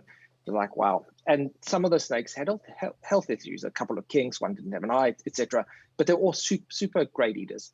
And I've now given them away. I gave them to, I think there were 8 babies. I've given each baby to a separate person as a, I didn't charge them for it. And they are going to grow that snake up, and they're going to try and breed it and see what the outcome is. Cool. And I want to track the journey of those babies. I'm going to do an Instagram post about it. I'm going to tag everybody. And then once every 6 months, once a year, we'll give an update on it. And share honest assessment as to how they're doing and what the journey is. And we do have like all breeds, and our husbandry and our hygiene is, I think, like top notch. We try to be absolutely on point. But there are issues that come up. Once you've got 100+ animals, there's always one or two that are having issues of some kind, somewhere. And I don't like that people don't want to share, because you don't learn from it. Yeah. And there's no shame. There's no shame in it. It's nature, and there's no shame in it. And let's, if people can learn from not from others' mistakes, but from the experience of others and the issues that they're having with ball pythons, whether it's be deformities in the egg, or whether it's Partho, or whether it's whatever it might be, share it. Because, and they get prepared for it too, because when you're not expecting, you think everything's perfect. Oh, I'm always going to have these great eggs and nothing's fucking wrong, and what the hell did I do? And they beat themselves up, where, I mean, it happens to all of us, man. There isn't anybody that doesn't have these issues. It happens. Absolutely. And it becomes heartbreaking. The other one that people don't talk about really is shark nose or shark face. Shark mouth, yeah. And and we get a couple of them a year, and the majority of them end up eating fine and end up making great breeders, and they end up breeding great animals, and some of them don't. And, end up having to, it's so bad that you end up having occasionally to go and euthanize one of them. But we've got multiple breeders now that are shark face, and they're great breeders, they're great eaters, and produce perfect babies. Now, question: what do you think? Because I just think when people say, "Why does that happen?" I always say it's an incubation issue. A fluctuation during a specific time. I'm not sure. That's what I always, Do you have any insight on that? So I honestly don't, but this year we will. So we put our incubator on a monitoring system where we like every 10 seconds monitors. So I'll be able to see where there've been peaks and troughs. And our incubators, Adam's very much a digital guy, and he monitors every last little thing too. And this year we will be able to tell.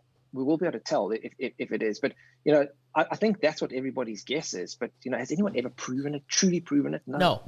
And that's the thing. That's why I asked, because I always say I'm pretty sure it's an incubation issue. I don't know. But the thing is also when eggs are incubating, There's special times, like people like every 4 days looking at, opening it up and checking to see if they're. Yes. You got to stop. Yes. There's crucial times where you need to have that air, humidity, temp, constant. And depending where they're at on the development, you can screw that whole clutch up because leave them alone for 5-6 weeks, and then we call that a burp. Let them grow, let them do that, and then once they hit like day 48, day 50. You can go air it out, look at them every single day. The development's done. It's done. Yeah. Yeah. Yeah.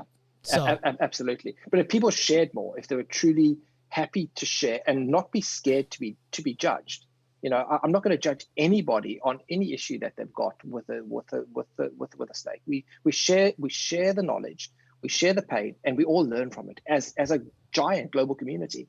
And if we don't share, we don't learn, and then we keep on repeating the same mistakes. The same mistakes, yeah. And people get discouraged and, this I can't do this. Well, you could if you knew. And that's the thing. Do you know how many people, do you know how long it took me to actually realize what I was doing wrong? I didn't even know I was doing wrong. I thought everything I was doing was right. When you don't know what you're doing and you think you know, you're going to continue to do it because you think that's right, even though it's wrong, but you don't know the difference. So when you were taught, and that's the thing, when you're taught and like people popping. How do you pop it so easy? Because I practice, because I know what to do and I practice over and over and over the same thing. That's what practice is. Practice isn't doing it over and over 50 different times. You're not practicing. You're just guessing. When you know what you're doing and people share and they do it and they're successful, they get excited because it's fucking amazing. Oh my God. And then they see how the money aspect works and, hey, I can do this. I like interacting with people. I want to invest more. And they see how it keeps growing and growing. And if you do it right and you learn and you believe in yourself, you put the work in and you actually like and love what you do, you invest and it comes back in so many more ways. And it comes back monetarily, but you get so many other things out of it also. Don't just think about the dollar signs. There's so much more to the dollars than the shit we're doing, or the shit you're doing. 100% agree. 100% agree. It's hard to anything in life. If you're doing it just for dollars, there reaches a tipping point where you just don't have the motivation to do it any longer. Yeah, I think part of the joy of what we're doing is yes, hopefully it's going to be financially successful, and there's 1,000 different paths to make it financially successful. But unless your heart's truly in it, and you're in it for the animals, you want to produce amazing stuff. Yeah. Over time, it's a lonely cleaning cages at midnight. Yeah. You know what? Tyler from Hyped Up Reptiles. I got it right? Yes. So he sent me something this morning on my Instagram, and it was Gary V. And it says, "What motivates you?" And he said something, because he's just awesome. And he said, you know what? If money motivates you, if it doesn't come in, what's going to keep getting you to chase it, He said, if you're doing what you're doing now and you weren't getting paid for it, would you still do it? That's my motivation. If I'm doing this and I don't need to be paid, I would do it whether I'm getting paid or not. That motivates me. Fucking amazing. And if you think about it, wow, Now, if I wasn't making money, I couldn't be at the level I'm at. Yes. Or I would find a way to fucking fuel it. You know what I mean? But yeah. I do this, and we do this, and many of us do, and we love it. And it chasing the dream and investing and looking at the animals, and oh my God, you know what I can do in 3 years? It's incredible, the whole journey and everything. But it just resonated so well with me. It's like, hey, you know what? Would I still be doing this?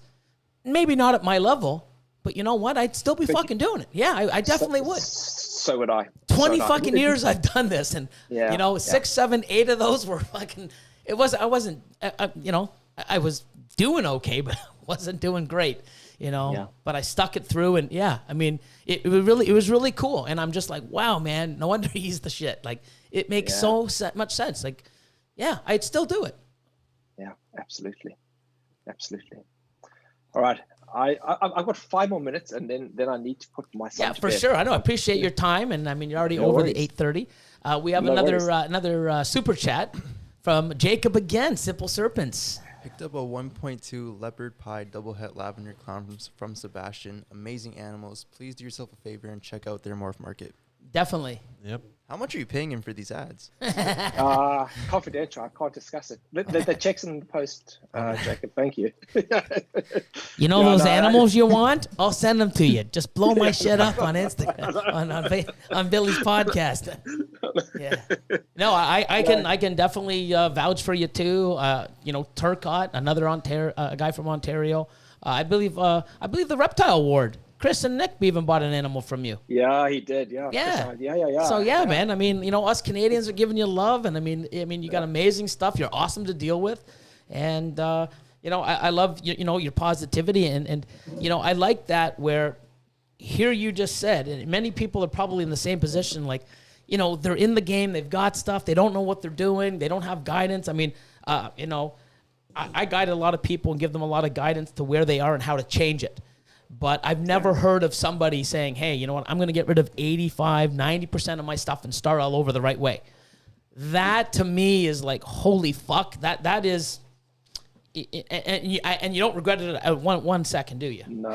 No. But do you know how hard it is? I couldn't even fathom of me saying, hey, I got to sell 90% off and, reevaluate and start over. I probably want to do that with 30% or 40% of stuff because now I'm limited. I'm forced. Where before I could just grow and do whatever I want. Everything was great, and I'm hitting all the markets. I want to sort of, diverse in certain things.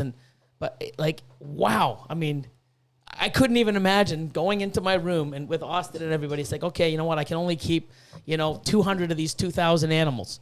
Let's get rid of the rest. Like, fuck. But the payday I'd have, shit. And you know what the scary part is? With all the money I have, the animals I want to buy, I can't even buy. Because I'm like, what do you mean I can't buy? They're not available, man. And that's what's crazy. They're not accessible. Or they're not made yet. What the saddest thing was? Our payday wasn't big at all. So we sold off 130 animals. We had this tiny payday. And we went and bought 3 animals with all that money. I know. But it was 3 great animals that we're going to have for the next 10 years. Yeah. And those 3 animals will make us a better return than all of the others put together. Correct. And the funny thing is do you see how we said over 10 years? Plan for the future. The future's coming. Guaranteed. There's no way it's not. This industry's not going anywhere.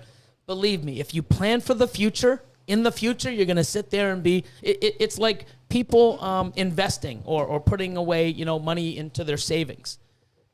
People that do it a long time ago, years down the road, holy shit, look what I got in my savings. If you just start 5 years before, you're sitting there going, fuck, man, this is nothing. Same shit. Yeah, so somebody said to me a while ago, the kind of advice somebody gave me when I was 22, I wanted to buy my first house. And the advice was, I didn't have any money to do it, and I didn't do it in the end, but buy the most expensive house you can possibly afford, get yourself into the most amount of debt. And in 20 years' time, you look back and say, that was not a lot of money. And take the pain now. Take the pain now. Invest what you need to invest now. And it's hard. Adam and I have treaded a lonely journey. It's been a hard journey we've been on. It's been this, like, everyone looks at, we've got a pretty reasonable collection now, and people look, oh, you got that must have been easy. And no, it wasn't. It was a really hard journey to get there. And I don't want people to make the same mistakes we made over the years. We made some really dumb mistakes over the years. And I'm a massive believer in stretch yourself now, get the stuff for the long-term investment potential of it. That will truly give you the returns you want, provided nature doesn't intervene and screw you over. It will give you the returns you want. And it was a hard realization for us to make. Yeah, or even diversify a little, have a little bit, like 20% of your collection to make stuff that is going to fly out the door to pay for your food. Then you do 60, 70%, of stuff that, is working towards, and then 10 or 20% for the long haul. And then, the year after, you do more, you change it around. So eventually, you're doing like 30%, you don't even have the low end stuff anymore. You change it up. Spot on. Exactly right. Grow into it. You don't have to do it overnight. But if you do, I mean, it was a sacrifice and a half. Like, holy shit, I can't even imagine it. But that's the route you chose. You don't have to do that. Like, I don't want people saying, holy shit, I better sell 90% of my collection and I'll be good in 5 years. It's Yeah, Incredible. but you got to sit there and look, and I guarantee it was a hard decision. And when you did it, it benefited you. But you can go and look in your racks. Like it's funny because Austin said the same thing. I got about 100 damn animals that I'm sitting here feeding, and taking up a rack and a half. I'm never gonna use. What am I doing? And I probably have 500 at least. Yeah. Oh, shut up! Like at least, you know. But yeah, I mean, you know, you got to take a hard look, and no one's doing this perfectly. We're all learning. No, I bet you Justin's sitting there going, "Fuck, I should have did this," or "Damn, you know, if I he only is. did." Of course We he is. all are Yeah, learning. yeah. We're not perfect. Yeah. We don't have this down pat. We're always we're constantly learning and sharing, and I mean that's what's amazing about it. You know. Yep. Absolutely. And we'll look back. We'll look back in 3 years' time and Say, look what at the some hell of- were we some of the- thinking?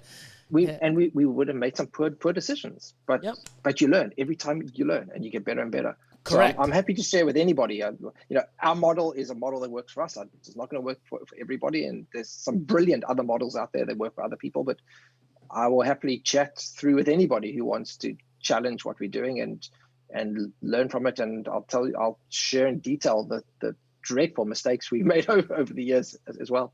Yeah. We all have those stories, man. And if anyone says they don't, they're fucking full of shit. They're lying. I know. Exactly. Eric Powell, we got another super chat for you. Sebastian is a huge inspiration and a great person to work with. I love my 2 leopard girls from Showcase. Great dad too, apparently. Yeah. Eric's awesome. So Eric as well. What I love about Eric's model is he's got a tiny number of snakes. He doesn't have many, but he's just gone for power. And he's going to not, I don't know how many he'll end up with in time, but I don't know how many he actually does have, but he's bought very few from us, but he's been super strategic about buying really, really high-end snakes that will offer a great return. You know, you can make a very successful business by just having 10 snakes or 15 snakes. Yep. And he's gone and bought, $5,000, $6,000, $7,000 snakes that are just so powerful. Yep. And he's also being very strategic about buying his females first.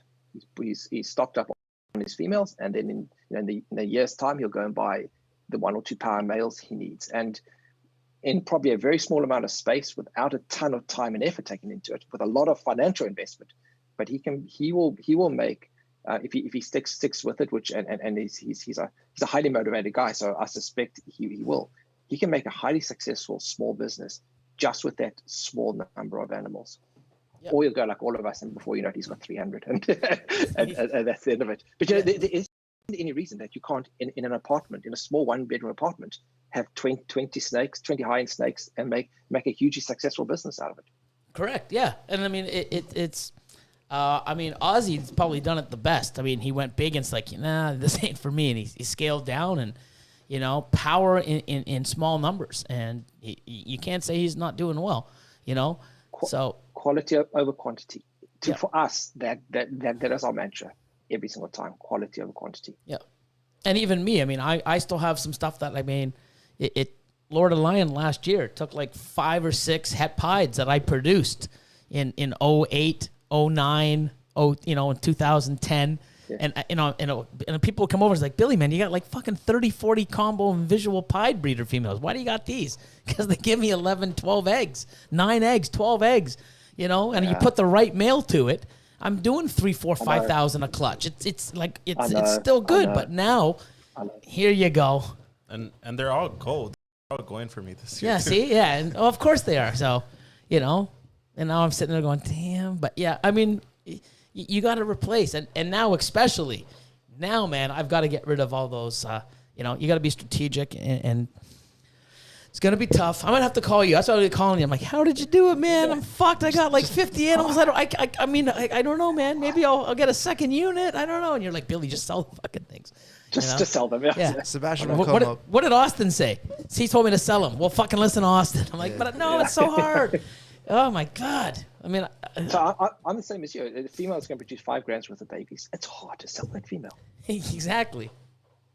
And consistently every year, 8 to 10 eggs. It's hard. Yeah. Especially if you're getting more and more powerful males, and especially when you know that the market is there to sell all those babies. Oh, 100%. Yeah. Crazy. But man, I thank you for your time, man. That was awesome. It's a pleasure. It's been awesome seeing you guys. And I would definitely love to have you later in the year when you start killing and making some more awesome shit and getting you back on. I would love to do that. We can maybe do it from the snake room next time. I can show you some of the interesting babies and show you our setup, our very, very tight setup. I would gladly show it to you, show you what you can do in very little space. No, that was awesome, man. No, I appreciate your time. You're awesome, and I can't wait to see what you're producing, and can't wait to see you, keep bothering me about some of the monsoon stuff I haven't made yet. You're consistent. I gotta give you that, man. You're fucking consistent.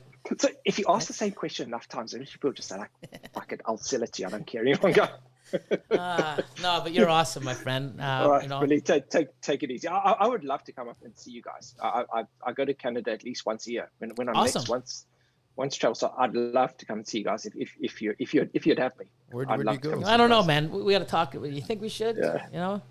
Do we know much about this fucking guy? I don't know. We might steal some. Yeah, I don't know. Steal some stuff from the facility. Just watch the monsoon shit. Yeah. I'd put a lock and key on that. Have a great night, my friend, and All right. We'll talk to you soon. Enjoy yourselves. Thank you so much. All right. Ciao. See ya. Thanks. Bye-bye. Bye-bye. Cheers, That everybody. was awesome. Great guy. Mm-hmm. That was cool. I'm checking out his morph market too. Got some crazy stuff on there. Awesome. Pretty good, eh? What'd you think, everyone? Oh, Luke's already there. Bam, great live. I'm just going to turn this It's not over though, so nobody leave. Yeah, it's not over. We're just We have another guest. I think. no. I'm guessing. We could, maybe. Chad wants to come. He always wants to come, Oh no. or make people come. Oh no. Don't say Chad wants to come. That's not the right thing to say. Like, come on, guys. Do you even know what you said I there? said he likes to make people come. Just Oh, gave God. him ammo. Oh, my God. Oh, boy. Chad's a great guy. I'm sure there'll be a Billy rant after this. You're right. Well, maybe. Yeah, you're probably right. I smell it. I think it was rants plural. Rants? Yeah, maybe. K-Po said he was awesome.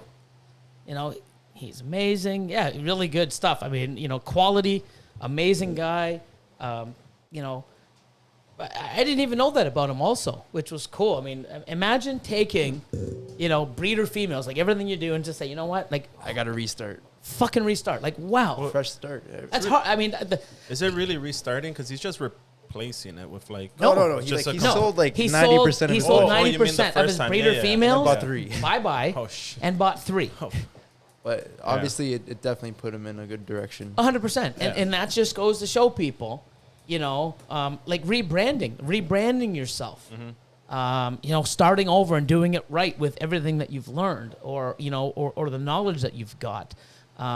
It's not too late to restart or I know people that have been doing this for 4 or 5 years and they're just not doing it correct. Yeah. They've got the passion. They know what they're doing.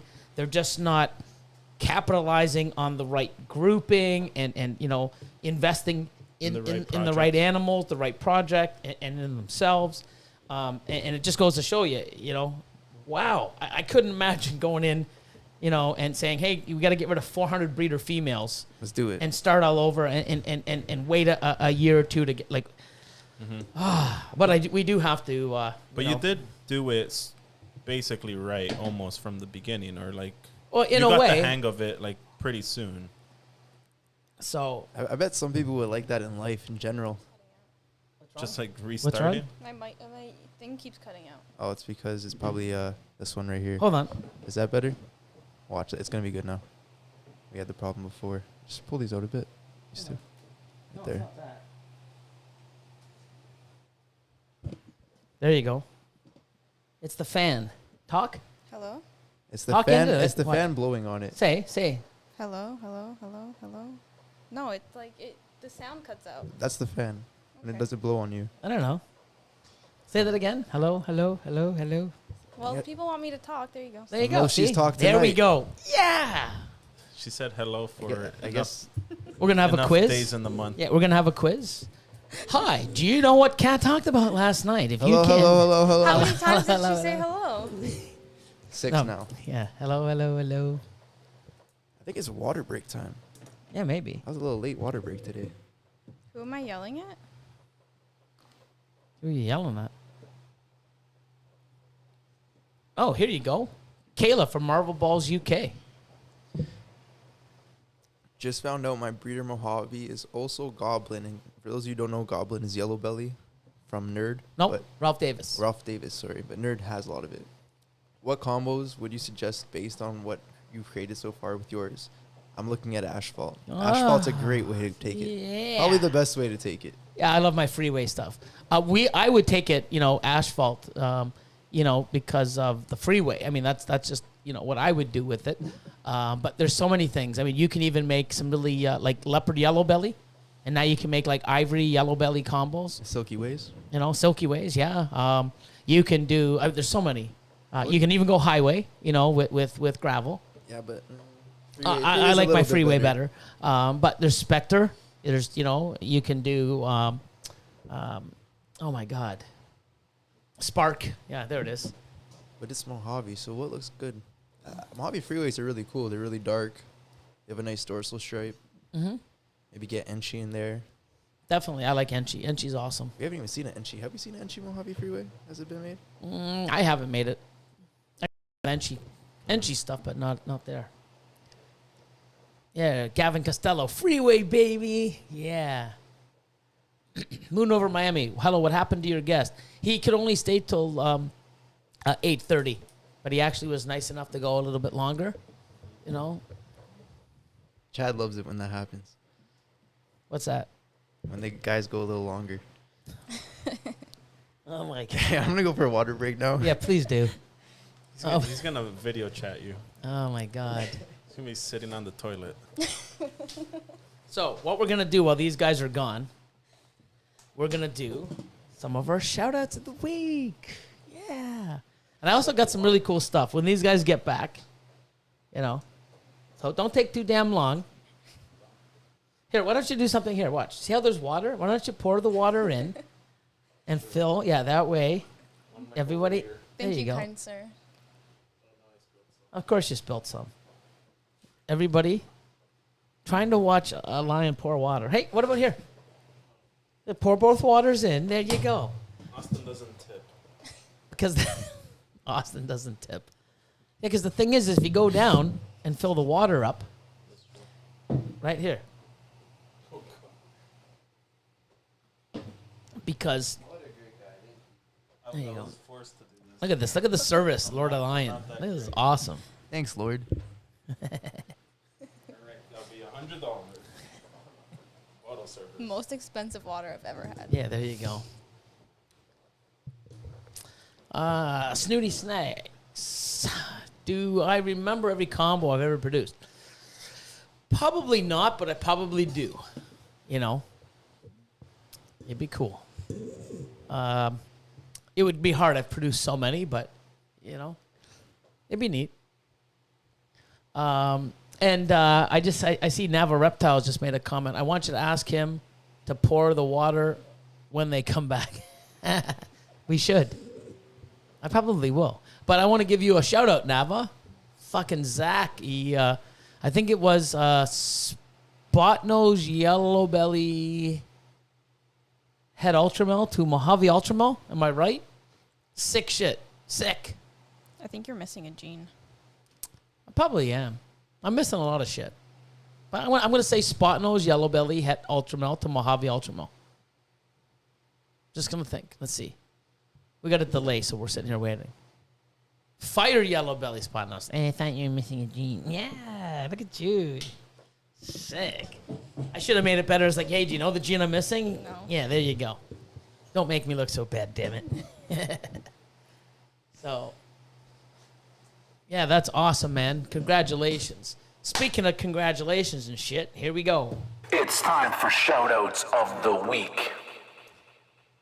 A lot of fucking first ever clutches. Not just clutches like Zach. First ever. Okay, ready? First ever clutches. Congratulations. That feeling. You've had a clutch, right? So, yeah. Do you remember the feeling? Yeah. So sick. So sick. This year's slow. It's so sick. First ever clutches. It was so long ago I can't remember, but I can remember. Okay? Now, everyone I say here, all the guest info, everything will be in the description below, except there's two links, or not two links, two people. I'm going to say them first that I added in. I saw them last minute. I put them in here. So their links aren't below, but you can, definitely, listen back or go check them out if you're not already checking them out. First one, first ever clutch, is brew_balls, so BREW_balls, 912, 5 eggs from a normal to a banana, and also, so who's your daddy, to a butter something. Don't know what's going on, but it's a butter something. They should find out. First clutch ever. 5 eggs. Fucking awesome. Next, Precious Pythons. Only 4 eggs. First clutch ever. Fire pied times hypopide. Damn. Pretty cool. So, hope you get a fire hypopide. Sorry, you can't do a fire hypopide. I'm a moron. See that? I'm so excited for her. Because there's no hypo. See, there you go. Can't have a fire hypopide, guys, but I'm rooting for her. Actually, she could if the fire pieds had hypo. You never know. But she'll get pieds and fire pieds, 100% het for hypo, which is cool. Or ghost. So that's cool. Sick. Now, everyone else that I'll be talking about, all their information is below. Ember Balls Pythons. 5 eggs, bamboo, possible het VPI exanthic, times passed out Enchi KRG het pied. Congratulations. First ever 5 eggs. Sick. Next, Cuddle Time Critters. 7 eggs. Normal times a pewter. Sick. 7 eggs. And another 7 eggs for musical pythons. Snow times clown. Sick. So if you don't know what snow is. I was about to ask. You don't know what snow is? No. Snow is what happens when the white stuff falls from the sky. Sorry, guys. Don't say that to Chad. Oh, my God. The white stuff falls from the sky. Oh. Did I say it? Oh, my God. You're as bad as these guys. Stop it. Oh, my God. Gee, the white stuff falls from the sky. Oh, let's recoup. Okay, so a snow is an albino and an exanthic. Oh, that makes sense. It doesn't say VPI snow or MJ snow or SK snow or Jolliffe snow, but a snow is albino and exanthic. Okay, so basically, a visual snow is a double recessive, albino, exanthic to clown. So everything will be triple hets. So he's hoping out of 7 eggs, he hits a 2.5. Snow is cocaine. Snow is cocaine. We didn't have to go there, did we? Jesus. Come on. Jesus, Paul, man. Like, really? Jesus. Let it snow, let it snow, let it snow. Sorry, guys. It's like, oh, my God, Billy. Now, that's it. Well, that I have on here for the first ever clutches. So congratulations, all 5 of you. Sick. So it's such an amazing feeling. You know what? You know they're in it because, they're just jumping up and down, high-fiving, sharing. I can't believe it's happening. They're addicted. They're here for life. He ain't going nowhere now. But congratulations. 500 followers on Instagram. We got Hobeek's Reptiles. 1,000 followers on Instagram. We got 3. We got Royal Black Balls, Morph Daddy Mutations, and Blissfully Inked. Congratulations, 1,000 on Instagram. 1,500 on Instagram. It's like a stepping stone, 500 to 1,000, now 15. We got Bomb Projects and Doodle Morphs. Congratulations. We'll go up another 5 at 2,000. We have Mad Hatter Morphs, Snake Road Constrictors, Paul Taylor, Cocaine Man himself. Jesus. And Sundale Reptiles, 519. Fellow Canadian, Nathan. We jumped to 4,000 on Instagram. 3B Balls, Morph Mechanics, awesome. And Ridgeway Exotics. Congratulations. 4K. Just keeps getting better and better. Scales from the Crypt. I see him in the chat too. I don't know if he's still here, but Pretty sure he is. You still here, man? Congratulations. 4,000. Then we go 6. 6 red bottom pythons. Lady retake herself. Bam. 6,000K on Instagram. And then you almost double that. 11K. Our last week's guest, Anna from AK Morphs. Sick. Last 2 women kicking ass. Look at that. Anna and Rachel. Sick. Sick. So cool. Keep it up. And anybody that wasn't there? I thought I saw something else. I guess not. Also, anybody, I believe it's in the description. Anybody that has any milestones that they're hitting, don't go, oh, I hit 650. No, make it 750 or 1,000. Like, I don't want to be screaming out every 250 because then the list of people adding to this list every week, it gets bigger every week. We don't want to have, hey, I hit 405. Yay, 420. Like, come on. That's Austin. Yeah. Oh, 4. Why do I say 4? Like, it just came out 420. Like, Anyways, artist of the week, guys. E-Ring Glassworks. Oh, my God, E-Ring. Jeez. Eringlassworks. E-Ring. Moron. But it looks like E-Ring, right? It's Eringlassworks. Jesus.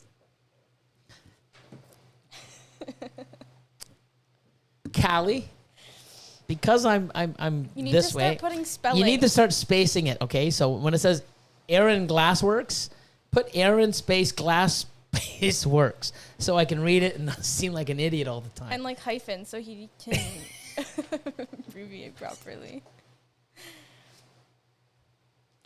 Oh, her stuff's really nice. Oh yeah. Oh wow, stained glass. They're sick. Really sick. So, not Aaron Glassworks. Stained glass artist creates stunning reptile and other animal artwork. Sick. Definitely check her out. I mean, Kat's doing it now, and it's pretty cool stuff. I wonder if I can get a logo done. You should check it out. Stained glass logo. Be sick. Aaron Glassworks. Awesome. Congratulations to everybody. Put it on the shower door. What's that? Put it on the shower door. No. Oh my God. So I'll make the text bigger. That would help too. Bigger and Eringlassworks. No, Aaron Glassworks, you dumbass. Oh my God. Oh, the beauty of getting old. A for effort. Maybe a B plus. So, when these guys get back, we'll get into a few things. But we'll look in the chat, see what's going on. What's everybody doing? Yeah, there you go. KPOPythons. 500, 1,000, 15, 2,000, 3,000, etc. I hit 2,200. We just shot you out a couple weeks ago at 2,000. Relax. Come on. Yes, you know what? There's scales from the crypt. 69.69. We can make a fucking exception. There you go. Oh my God. Anything in the chat? Let's go.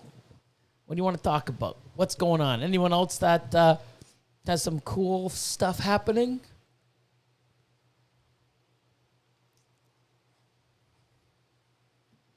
Da, da, da, da, da, da.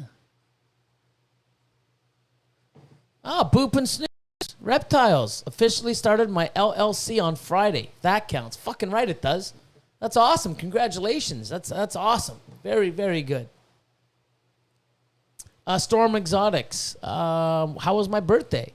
It was great, man. Thanks for asking. Oh, and thank you everybody for all the shout outs and shares and posts to my Instagram as well as my Facebook feed. Much love. Happy belated. Thank you, Lillian, who I just started following finally after all the support you've given me. I just finally found you. So, don't hate me. But I got you now. But no, birthday, I basically worked on in the morning, came home and sort of just chilled, and that's about it, man. Just another day for me. Great hat you got, Billy. Yes, Moon Over Miami from Mary Pythons. Oh, it was so awesome. Pretty cool. What else is going on? Oh, did she, Kathleen? Scarlett sang you happy birthday and you forgot to send me the video. What the fuck? Wow. Rayanne, Rayanna's Reptile, excuse me. Rayanna's Reptiles says, Billy had my first clutch of the year today and entered all the info to Husbandry Pro and loved it. So easy to do. Sick. Congratulations. You should have wrote it in. We would have gave you a shout out. We'll give it to you. What was the pairing? How many eggs? Congratulations. First clutch of the year.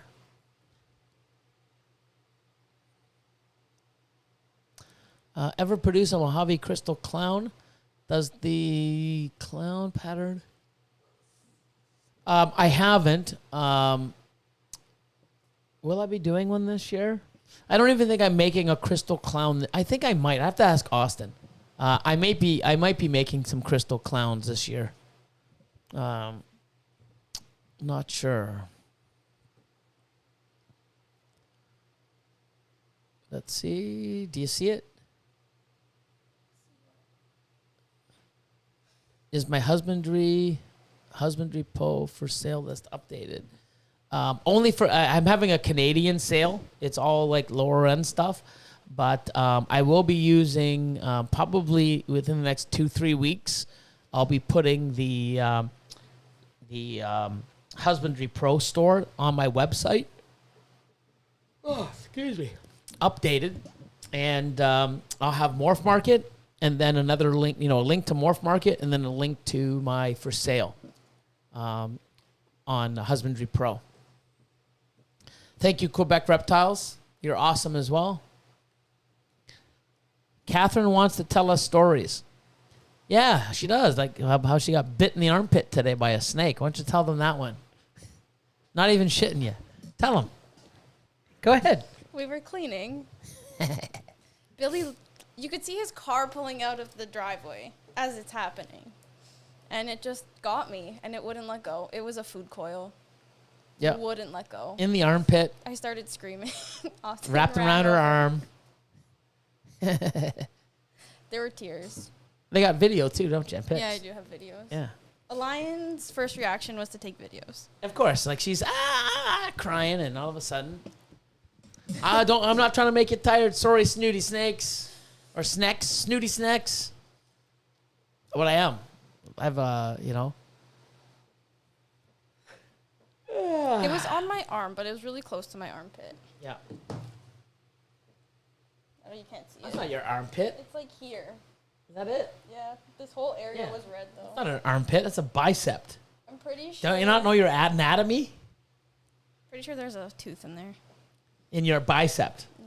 Armpit, bicep. You don't pronounce the tricep, T, really. Huh? You don't really pronounce the T.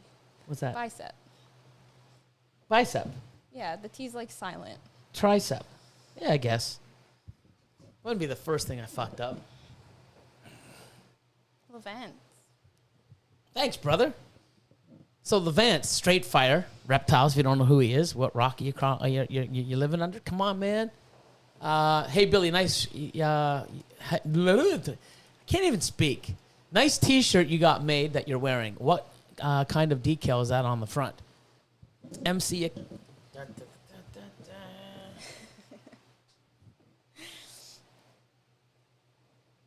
Da-da. US Arc, baby. Yeah, so I got the red MC. If you look behind, right here, I got the black MC. Just different stuff. Different colors, different things. So pretty cool stuff. It hurt more than the tattoo. Come on. No, it really did. Really? Yeah. I have It was twisting. It was latched on from one fang. No, I'm not. I can't say no, but I mean, I don't know. See how I was crying in the video? I was No ugly comment. crying. Bicep. Yeah, I don't know why I say bicep. I don't know. Yeah, there is no T. I know. I'm just, I do need Levance on. I will get Levance on. I wanted to get Levance on, but it's about time too, because about 5 months ago, he was on with Cusco and MJ.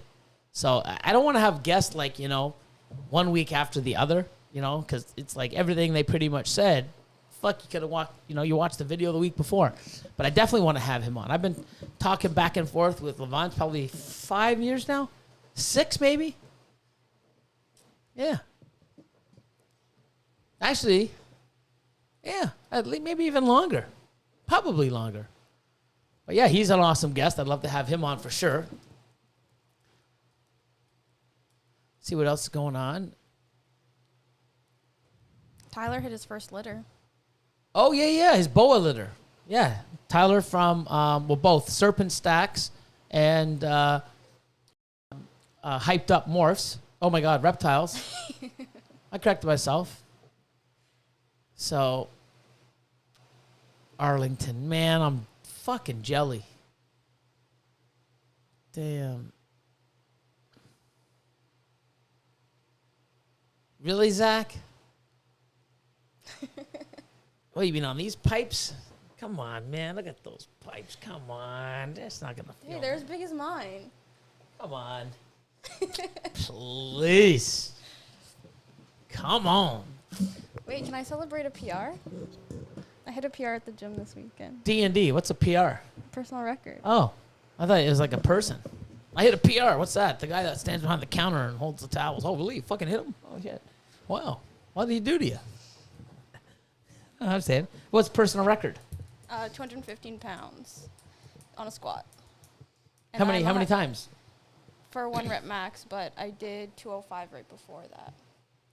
And I'm only 115 pounds, so I almost. Oh, you're doubled my weight. 115? Yeah. So almost double your weight. That's sick. Cool. Did you do free or did you do it on the squat rack? On a rack, but not a Smith's machine. Oh, so you basically lift it, you do your thing, come back, and then put it back on the rack. Yeah, like a Smith machine actually has it guided. Yeah. So you did it without the guiding. Sick. Fuck. I'd probably do that and throw my back out, but I'm 51, so. If you notice, I can't sit properly. Well, neither can I. I'm always moving around, but it's not because I'm fucking squatting 230, whatever it is, 215? Yep. Damn. Double their weight. I'd have to squat like 400 and something. Damn. I don't know if I could squat half my. Well, I probably could after some training and shit.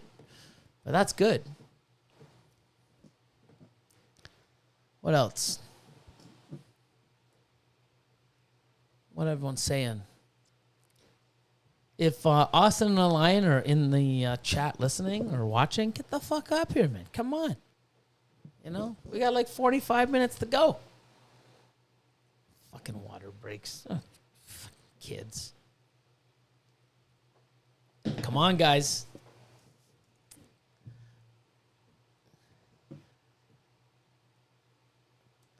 How tall are you, Catherine? What are you, like 5'3"? Aw. No, I'm 5'1". 5'1"? And a half in the morning. 5'1" and a half in the morning. So 5'1", squatting 215. Damn. Cat is a beast. That's awesome. Oh, congratulations. That's pretty cool. You've been working at that. You've been doing that quite steady, though. It's not like you just walked in and said, hey, man, throw this on the rack. Well, I'm only working out once a week right now. Why only once a week? I have no time Gyms because... are closed.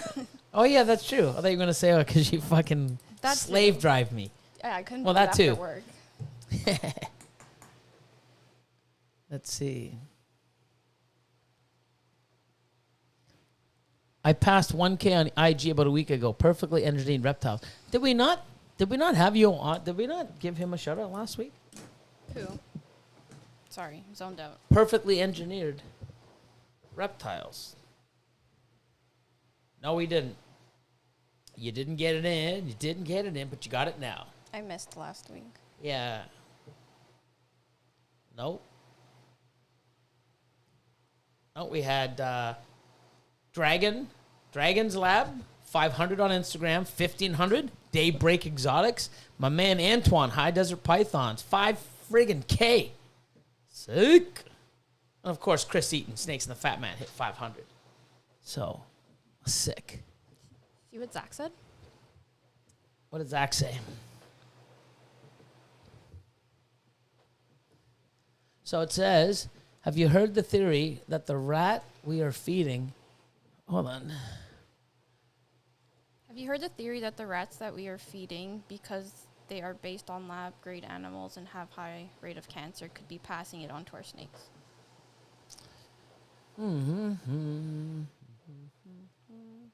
I've heard other stuff. I'm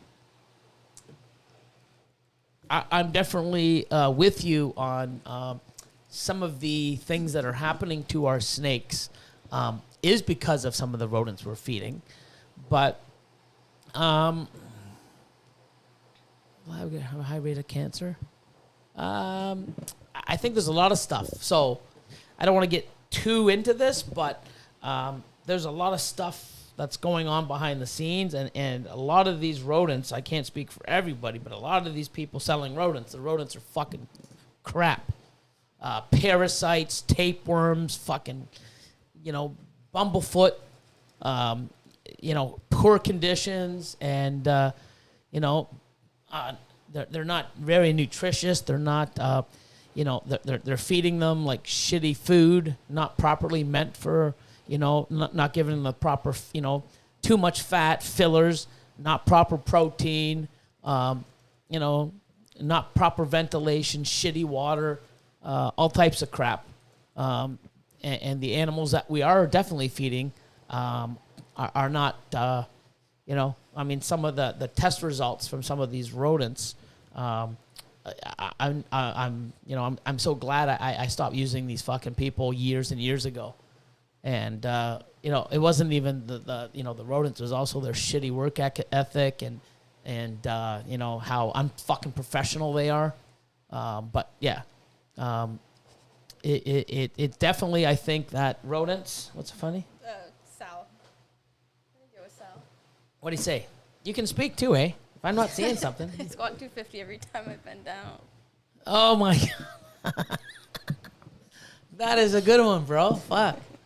Yeah. Sorry, I laughed to myself. Oh, that is I think good. You'll see it eventually. That's a good one, man. Sal's fucking killing it with that one, dude. Like, there you go. But back to that, man. Zach, you know what?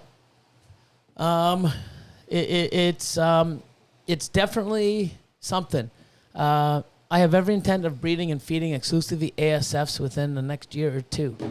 That's why I started breeding my own rats in colonies. Hard to find good quality rats. Now, here's the thing. I don't know if the funny thing is, it's crazy. Like, it's like you're reading our fucking minds for the day. We just had this conversation, did we not? I don't know if I'm going to feed everything ASF, but I definitely probably will start doing more ASFs for my breeding stock. There's more protein, and it's a better meal and rodent for the ball python. But then again, if they're not getting proper food, not having proper requirements, proper ventilation, they're in shitty bedding, they're getting shitty, like I said, shitty food, and they're not doing well, and they're not treated. I mean, shitty food is shitty food, no matter what it is. But if people, and the funny thing is if you see people that breed their own rodents and use and give a shit about them and treat them like they're fucking snakes, they eat all the time pretty much. The animals aren't fucking carnivorous. They look good. They're fed well. They don't come in fucking covered in, urine. It's gross. We call them like torpedo rats. They grow, but they're so thin because they've got like tapeworms and shit inside them that's not giving them the chance to eat properly, or they're just malnourished. They're not eating. But I really, when I said a long, long time ago, someone asked me, what do I really, want to get out of, what's my biggest thing out of 2021? It wasn't a clutch. It was me becoming a better breeder, being a better keeper, learning more, helping more people, and getting into something that we all overlook. I don't breed my own rats. I got to trust people, and I've got suppliers that actually give me stuff. But other people out there are always calling me, how come my snake's doing this? And how come it's throwing up? And how come this isn't happening? And, I've had shit like that too. And that's why I've stopped using some rodent breeders. Somebody else said, fuck it, I'm gonna test these things because this shouldn't be happening to my snakes. And the shit that came back from some of these fucking breeders, wow. So now I'm really, looking into having the best food, the best of the best for my snakes. And, I'm definitely looking into that because I think that's huge. And I wouldn't doubt it, because if you start feeding something that's not healthy over and over and over, can't be good. That's what's operating a top-tier business is all about, being able to take time to focus on improvements, even make waves, and goes against the current norms. Yeah, man, I mean, I want the best for my animals. And it's like when someone brought this to my attention, I'm like, yeah, no, because they were worried. It's like, hey, man, have you heard of these people? I'm like, yeah, you use them? No, I never use them again. It's like, why? It's like, because this, and this. It's like, well, here. I'm like, holy fuck. It's horrible. So, great point, though, Nava. And I'm definitely going to be talking more about this later on. But definitely that's in my goals and in my current plan. A lot of changes to for the better. And of course, once I know, and I'm going to give out like statistics, and we have data on growth and what they're taking in and proper size. Because if they're eating properly and they're properly eating the right stuff and the proper nutrition. He did. Oh, he's out. What a dink. He's in the house. They go to the bathroom less. They don't shit as much. They're healthier, and they give you better protein. Your animals will grow, and I do believe that if an animal's eating consistently a healthier meal, you're going to get bigger clutches. They're not going to go off and on food as much. There's a lot of stuff I'm going to get into down the road that we've already been discussing and documenting, but. Stay tuned. But yeah, you're on the right fucking track, Zach, and I'm sure other people are too. And be careful who you're buying from. And there's a lot of shit. Just because an animal is moving and it looks alive or frozen doesn't mean you know what the fuck's going on inside of it. So.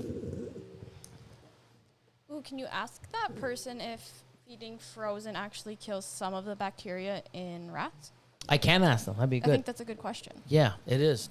So here's Everglades Exotic says, getting those live, just start a colony from that. Good, but guess what? The colonies or the animals that I'm starting a colony they have one, genetic defects.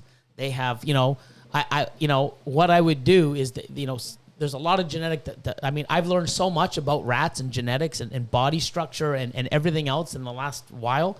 It's unreal. And like I said, I'm educating myself and learning for what's best for my animals. And in turn, I'll be sharing that and letting people know stuff like that. They're back. So one thing is I don't want to start breeding shitty rodents to make shittier rodents. Quality in, quality out. If my breeding stock is from genetic shitty, even if I cure them and I panicure them and I give them stuff and I deworm them and I take all these parasites out of these fucking rodents, they're genetically defective. You know what I mean? And I don't want to use those as my breeding stock. So I'm already way beyond that. But just think about that. You don't want to start breeding food from shitty stock. Yeah. Same with ball pythons. You have a female that doesn't really lay a lot of eggs, and then if that trait's passed down to her babies, you're probably not going to want to keep breeding those babies. Yeah. Correct. So, yeah, there you go. Apple cider vinegar per gallon of water will make you. That's very good. That is true. It's even healthy for humans too. It is. There's a lot of cool stuff. Yeah. There's a lot of cool things. I didn't really get into it, but I told them how, What's that horse one? Don't give away everything. Don't worry. It's all good. In time. We got to have data Go check behind the it. Patreon, No, it's not on Patreon yet. Not yet, but it will be. But let's see. So, here we go. Speaking of Patreon, how many people here? 144. Awesome fucking people. Wow. You guys are awesome. Amazing. Okay, you ready? I got something cool. I have a little new feature on here. It's not a new feature. It's an old one. It's going to be a new segment? No, it's not an old segment or a new segment. It's just something going to pop up. So, first of all, I smell a rant. I do. Oh, geez. Oh, no. Well, it's not a rant. That's just I let some gas out earlier Is it gonna turn into a rant? from the beans that I had earlier. Oh, ew. Yeah, At least God, it's thank that. God we were outside. it's not a rant. At least it's that. That was cat. The rant's coming. The thing you're smelling isn't a rant. Just joking. But anyways, hey, Christopher, what's up, man? You're late. Welcome. You're coming at the best time. I'm gonna sort of go off. But anyways, so here's the thing. I'm always trying to be positive. I'm always trying to, make other people positive. I believe in it, no matter what or how many douchebags or negative people out there. You ain't changing me. I mean, I've been this way for so long. I love it. I hope I, can inspire other people to sort of follow suit. And you don't have to. You can be a miserable person and still be cool. As long as you're not shitting on other people, which I hate. I have my opinions. You have yours. Cool. I cut with big fucking scissors. Other people cut with razors. You can go back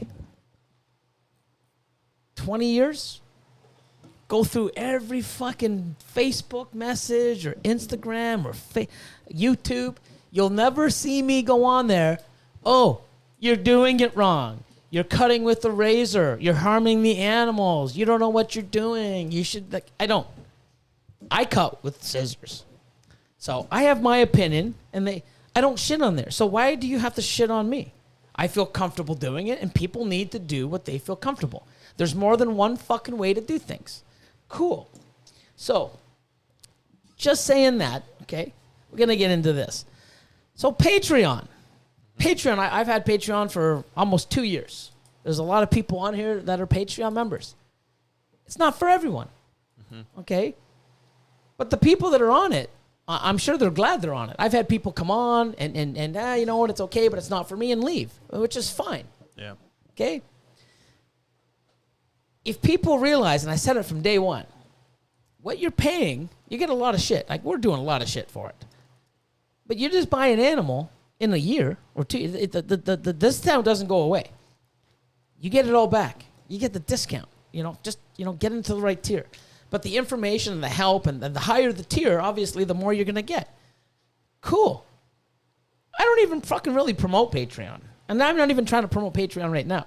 I'm just saying, people's opinions of Patreon, you know what? Keep it to yourself. You don't like it? Cool. Why do you feel the need to jump on everybody? And I'm going to do this. Ready? If I go here and I go, bam. Hold on. If I go here and go, bam. Why is it not coming up? Really? It's supposed to be coming up. Hold on. Well, that sucked. Hold on. Let me try this again.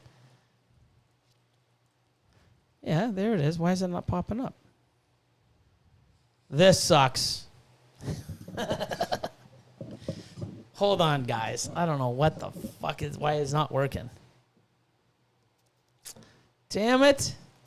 Anyways, other people have started Patreon. Justin, Miguel, awesome. there's more than one place to learn from. Okay? My Patreon's different from Justin's, different from Miguel's. Justin has other animals that I'm not going to have, and I'm going to have animals that he doesn't have. He's got an amazing way to teach people. Miguel has his own energy and his own thing and his own way, and we all have Patreon. But what I'm trying to get at, why the fuck? Let me try it one more time. Window capture. Give me a sec, guys. Give me a sec. Give me a sec. Why does it not come up, man? This sucks. Let me do it new. Let me do new. Sorry, guys. Sorry, guys. Sort of stupid. It was working before. Don't know why it's not working now. Add source. Let me go here. No. There we go. Boom. Boom. Shakalaka. Done. So now you guys see that. Okay, so I'm going to do some little funky stuff here because I want this to... So bear with me. Talk about some stuff, guys, until I fuck around. Talk about Ultramel. So today, Read Catherine got bit. We already talked about it. that. Oh, shit. You see? Well, I'm it was fucking late to the hilarious. party. Maybe it'll be funnier from your perspective. Yeah, maybe. Kind of, but I don't know. I don't want to tell the story twice. Go ahead. But Ultramel, guys. Who has Ultramel? I want to see everyone in the comments who has Ultramel. Just put a big Ultramel in there. Put a hands up emoji, something. Yeah. I hope a lot of people have Ultramel. It's one of those genes. Do you have Ultramel, Elias? Of course you do. I'm just joking. I have a lot. You have a lot. I have quite a bit. Catherine, do you have Luckily, Ultramel? I listened quite early. Catherine has Ultramel too. So like all four of us here have Ultramel. So Of course we do. I literally seen one snake that Austin showed me, which was the pastel leopard Ultramel clown. Yeah, that. And I was like, okay, I'm buying Ultramel. Yeah, Ultramel. I even traded a clown head enhancer for a pastel Ultramel female. So that's how like committed I am. Ultramel project's gonna Zach already knows. Zach's been on it forever, and you just hit a crazy clutch. Like that's amazing, man. Yeah. I hope you get some really good odds. That you just kill it. Everything becomes Ultramel. You get a lot of females, a lot of spot nose yellow belly Ultramel females. Throw Mojave in there too. Okay, so ready? Dun, dun, dun, dun. Sort of a rant time. Ready? So Miguel, 130,000 subscribers, fucking great guy, done so much for the community, opens up his own Patreon. So did Justin. Mm-hmm. It's cool. More people to learn at a different pace. Okay? And it's great because, I mean, if you just watch this, right? So he puts his Patreon link. I'm going to go here. I got to go here. So he puts his Patreon link. And, some people, hey, man, there's people talking crap about him. And there's this one guy. And I'm going to single him out just so that, Jeez. No, just so that other people can learn. Yeah. So, yeah, it looks good, right? Yeah, it's good. What's this guy's name? So watch. So basically, Baller's Garage, man, he's probably here too. Great supporter. Crazy how quick the haters comment on your video. I guess they don't have anything better to do, like perhaps better themselves. Fucking great comment. You guys are spreading hate. You're bored. Go find something to do. Yeah, but the thing is, right? It says, I'm glad to be signed up for your Patreon.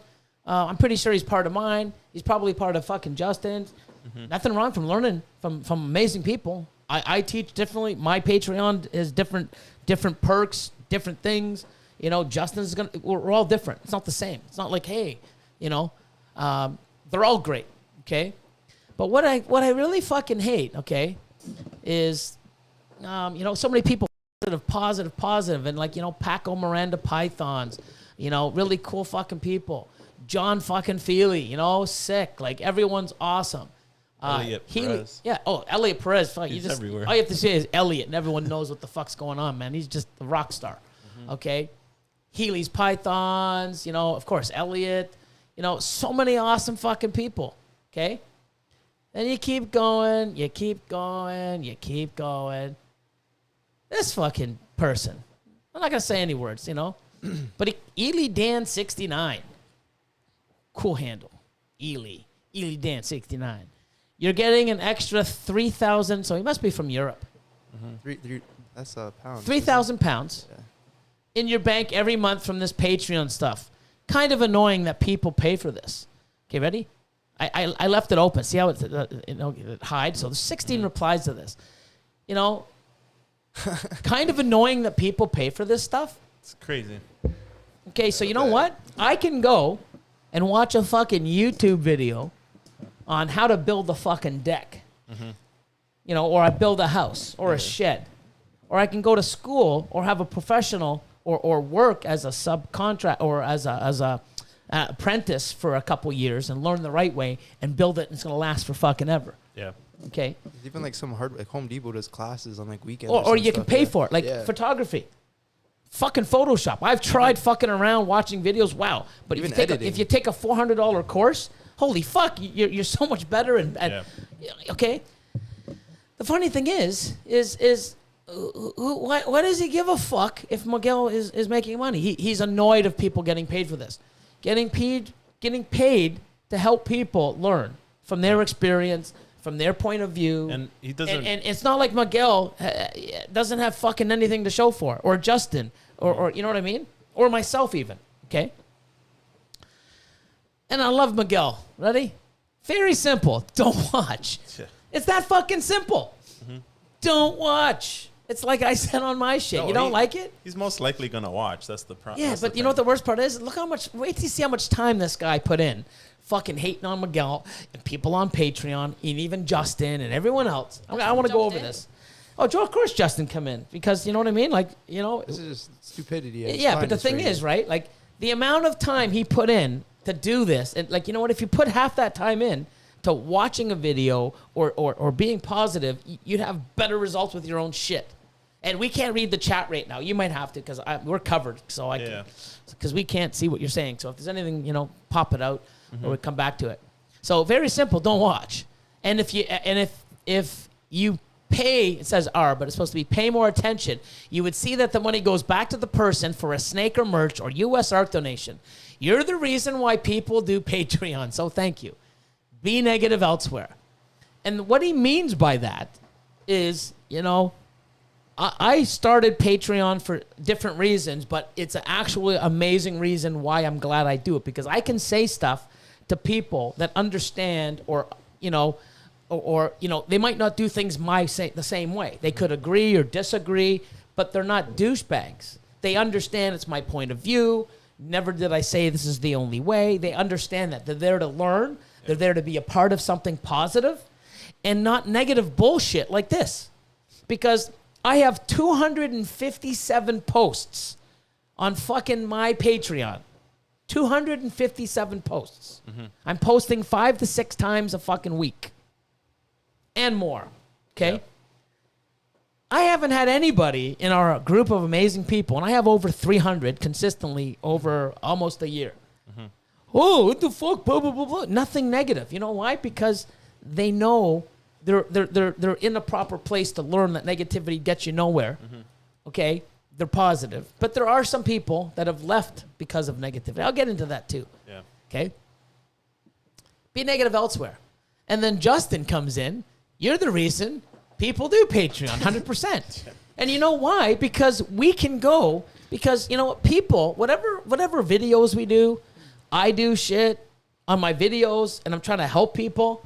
Oh, you shouldn't have snakes in tiny boxes. Oh, you're fucking puppy mill.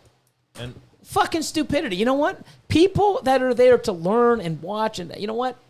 They don't want to see this shit. And that's why platforms like Patreon, like Miguel, myself, and Justin point out, that's the reason why we do it. So fucking people like this fucking person, I'll be nice.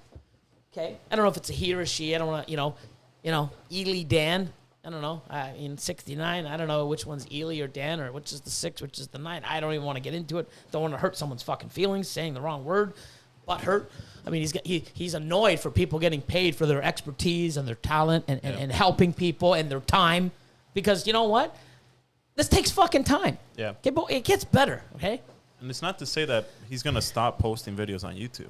He's just adding more work. Oh, but it gets better. Just watch this. It gets so much better, okay? So Mad Mac Pythons comes in and is like, sorry that people don't want to pay much to watch your catnip video with 12 views. Oh. So I guess Mad Max says, who the fuck's this guy? Clicked on it, and he's got a fucking catnip video with 12 views. Wow. Jeez. Yeah. And then he's like, Miguel has put in the work to build something amazing. You should try to do the same. Fucking spot on. Beautiful. And then, Ely Dan has something to say back to Justin. Oh, nice. So I'm the reason people do Patreon, because I'm not happy to pay 20 fucking pounds. Pounds. Dollars. $20 a month. Yeah, okay, No, this sure. makes no sense. Yeah, okay, a month for something that should be free. Free. Miguel's time's free. Since when? Yeah, I mean free. So I want to go and learn from fucking the best finance person at Oxford University or Harvard. And he's going to do it for free. Yeah, he's just going to fucking... thousands of people. Yeah, to thousands of people. insane. But the funny thing is what he's going to do is he's going to fucking not work, not do anything, give all of us our time, because that's what fucking I'm entitled to. Go fuck yourself. Anyways, okay? And I might offend people here. I'm sorry. And guess what? If you're not into Patreon, I'm not saying you have to be a part of Patreon. That's not what I'm saying. But it does If show. if you don't want to be a part of Patreon, don't believe in it. Yeah. Don't join. But don't give us your opinion. Keep it to yourself. Don't go on here and make a fucking. It's not for everybody. Like I'm not crying that I only have 300 amazing people on my Patreon. Why ain't I at 500? I'm not even promoting it. Yeah. But the thing is it's amazing. I guarantee you, people are learning shit and doing and happy, and they get it back. That's what this fucking asshat doesn't understand. I called him an asshat. Oops, sorry. Anyways, so watch this. You get paid a lot for YouTube, as it is. There's no need to charge on top of that. It's not like Miguel is short of cash. And even if he's giving back money to us in snakes or merch, he still benefits from something that should be free in the first place. What the heck? Why the fuck do we owe you shit? Why? Why do we owe you shit? We don't. Okay? And before I started Patreon, and still to this day, I give help to many, many, many people. I had somebody, I don't even know if they're in the chat. I can't even see it. Okay? I think they were here earlier. They messaged me. I talked to them. They're not even a part of my Patreon. I don't know how long I spent with them. And then he messaged me today. I messaged like, by the way, I love how you just helped me and blah, blah, blah. He goes, I joined your Patreon just because you helped me. I'm like, dude, you didn't have to. It was one question. I'm glad. And he's like, no, dude, fucking respect. And he's like, you know what? So far, I'm actually having a good fucking, it's a lot of cool stuff. I'm probably going to stay. Cool. If he does, if he doesn't. But the thing is, if you buy an animal, you get it is what it is. But I mean, this guy here, it should be something free. So why do we have to give you our time for free, run our businesses? Miguel's, I think, got more than one. Yeah. He has a family. He spends time with them, but he's got to fucking throw that all away so he can give you his free fucking time and his knowledge and his mistakes or even, and his gift. Even rely on YouTube to pay him or give him what he's worth. Like if he wants to charge $20 or whatever the price is, he can do whatever the fuck he wants. He can charge $1,000. That's right. Okay, so it should be free in the first place. Okay, and then DGens 33. I don't know if I said that right, but you're the kind of person that opens a birthday card looking for money first, aren't you? Expecting. Yeah. Everyone expects something for nothing. Fuck off. Okay?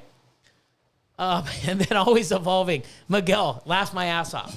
Fucking awesome. And you see how I like? You see me liking? Yeah. Oh, fuck, I didn't like his. Oh, I did? No, there you go. There's the like for me. But you see how I like them? Thumbs down. I have some. Oh, yeah, I have some of them. You'll see. Okay. You'll see. But I have thumbs down some. But I'm always, I love these things. And then Jennifer Allen, some people will never get it.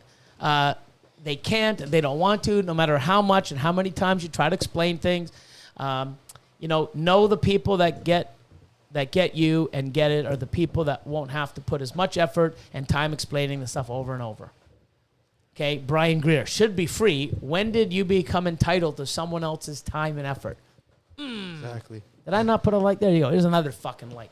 And everybody should go. It's one of Miguel's videos. It is actually, I think I showed you before, but you know what? Crazy exciting news from AEP. Mm-hmm. Excited, happy to share, putting stuff out there. People shitting on it. Adding more work on top of his YouTube and everything else, and someone fucking expects it for free. Even though you're getting it all back. Okay, in different ways. Okay, let's just keep going. And I'm sorry, man, I don't know if I'm losing people, but I mean, I'm just, I don't know. It sort of hit home. It pisses me off because it's the wrong way to fucking think. Okay, you don't like it, like Miguel says, like I've said, like many people say. Fuck off. No, not fuck off. Don't respond. Don't like it. You don't like it. Don't join. We don't care about your opinion. Especially when there's 50, 60 people that are going yes, and you're like, this sucks. You're a loser. You shouldn't expect. We should give it for free. You're making enough money. It gets better. Wait till you see some of this shit. Some people just like to go against the grain. That's what it is. Okay? They like Don't fighting. tell me continue. And I put, so why do we have to share our knowledge and time with you for free? We don't, but we still do. We give back all the proceeds in different ways. The amount of time we put into our videos and Patreon is a lot. No one is asking you for your opinion, and you are free to continue to learn the way you are now. Good luck to you. The people that are willing to learn and learn from some of the best are looking at the value they get in most cases. They get way more, or they get more than what they pay. I can guarantee you more people will be more successful and have a better grasp of the business side of breeding than those who have no guidance or mentoring. I only wish I had something like this 20 years ago. And that's the fucking truth. Okay? And I said Justin solid when he said that you're the reason why we have a Patreon. Okay? And then Mr. Ely Dan, because, you know, instead of educating himself or being part of a Patreon or learning or doing something or cleaning his snakes or who knows, I don't know anything about this person. Okay? If you're getting paid from YouTube, you should be, okay, ready? This is what's awesome. Oh, God. If you're getting paid from YouTube and you still begging for money from Patreon. Like, you know, there's work that goes into Patreon. But no, but like, when did Miguel say, hey, man, I'm begging you, please join up? I'm like, if you want to. Same with Justin. Same with me. So Miguel's now begging for Patreon, okay? In my opinion, is just greedy. Look at the life Miguel lives. Yeah, Okay, what just don't know? And if he wants to live a Good a way snake better- business, good YouTube, and social media following, which he is getting a lot of money from, and he's still asking for money from his loyal followers, is just greedy. How? Like, Okay. if you want like 20 Lamborghinis, is that greedy? Yeah. Like, No, So- put the work in what and the do heck? it. So I'm like, here, look at the life he lives. One of the reasons he lives that way is because he fucking works hard and he fucking deserves Of it. course, Exactly. that's the only reason why. That's the only reason. And you could do the same fucking thing, Ely Dan 69 fucking. It sounds like he's just. Yeah, he's like, you know what? I mean, this isn't Feeling the sorry way to for think. himself, you Yeah, know? this isn't the way to think. You know what I mean? Try to build something. Why do you destroy think it. he deserves that? You think it just fucking came? You know what I mean? No. Does like the mindset is, oh, they're doing it for money. We're not making money off of Patreon. We are, but we're giving it back. It's like the, And if time. that takes. if on my Patreon, if you're giving me money every month and I'm giving you all this content, and I'm sure you're learning shit, and I'm sure it's a cool community because I've got 300 solid people every single month for over a year. Yeah. Obviously, we're doing something right. They're supporting us. They're great. They believe in us. We believe in them. We're helping them, and it's awesome. Yeah. If you are not buying snakes, you're not getting your money back, or you're not. You know, I mean, it's yours to take back. You know what I mean? Well, why charge in the first place? Oh, because then I put anybody on for free and get fucking ass hats like you. That's why we don't do it for free. You know what I mean? You commit to me, I commit to you. And there's people that have actually taken advantage of me. I said this on my live. I had somebody sign up for 100, spend a few, a good chunk, get over $2,000 in discounts. Soon as the animals are gone, fucking quit. Jeez. Cool. Yeah. Hey, cool. But you know what? If that's the way you're going to take advantage of me for a discount, that's cool. Good luck to you. It ain't going to help you any way in your life, taking advantage of someone that's willing to give so much. Yeah, you won't buy, you won't sell. Yeah, and the to thing person. is you know what? The funny thing is in 4 months, or if he's still around in 4 months, or 6 months, he wants to buy another one of my animals, he's never going to get 20% off or 25% off because I'll never have him on. You know what I mean? Unless he makes a new account or a new name. I mean, I can always get fucked, but I changed it where now you have to be at least 3 months. Yeah. So spend $300 and then you can fuck me for $2,000. Whatever. But you know what? That's what I do. And it's pretty sad that that's your mindset. It's pretty sad. You're not going to go anywhere taking advantage of someone. And the funny thing is, he actually fucked himself out of content, Mentorship. knowledge, whatever. But that's cool, man. You know what? I've seen many people come and go. I've been here 20 fucking years. Justin's been here a while. Miguel, obviously, you know, in his short time, ain't fucking going anywhere. Big things are still coming from all of us. Wow. You know what? You should learn from the best instead of whining and wasting your time. So he works out. If you spent less time hating and being jealous, you'd be and you could be putting that time into learning, supporting, and actually becoming successful yourself. I have had Patreon up for a few years now, and I'm actually not making money with it, and most of my time is going to it. The amount of people I've helped far outweighs that. I know Miguel works his ass off and is always contributing to the community in many ways, even though he does not have to. We don't have to do any of this shit. I can fucking turn off my YouTube, turn off my channels, my shoutouts, my Patreon, and guess what? I'm still making a fucking hell of a lot of bank with less fucking work. And I can fucking prove that to you. You know? And anyone else knows. Like, you know what I mean? Like, Jesus. So, seen people like you over the 20 years. I've been in this. Really sad in this day and age. I believe it's age. Yeah. Wish you well. P.S. Stop being a effing hater. Okay? Where's that fuck the hater shirt? And then, yeah. And then he goes, I'm not a hater. I actually rate Miguel. So I'm not a hater. I actually hate Miguel or love. He likes it. Rate means like he gives him credit.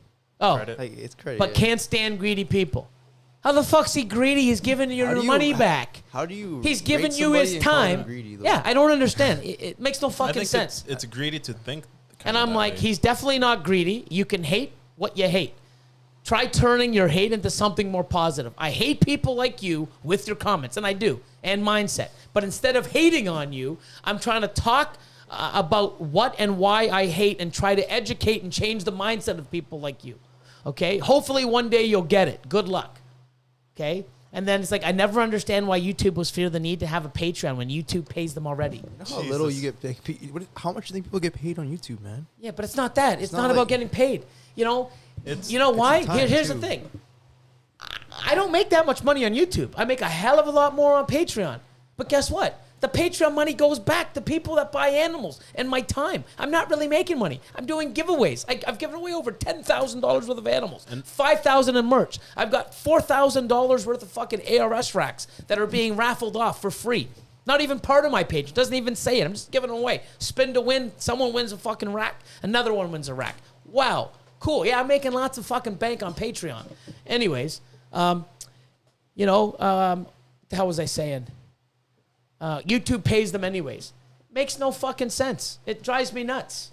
And the thing too is that when you're making YouTube videos, you're really kind of like walking on on thin ice. Oh yeah, that's what I was going to. Yes. Yeah. Because then you get people hating on you. Yeah. I'm trying to, cut and do this and show even things. Even live feeding, and people fucking are shitting on me. Or even just regular feeding, like just even frozen thought, like you people get are demonetized. bitching at me. Yeah. Wow, why do you do that? Oh, you're too aggressive. Oh, you shouldn't cut.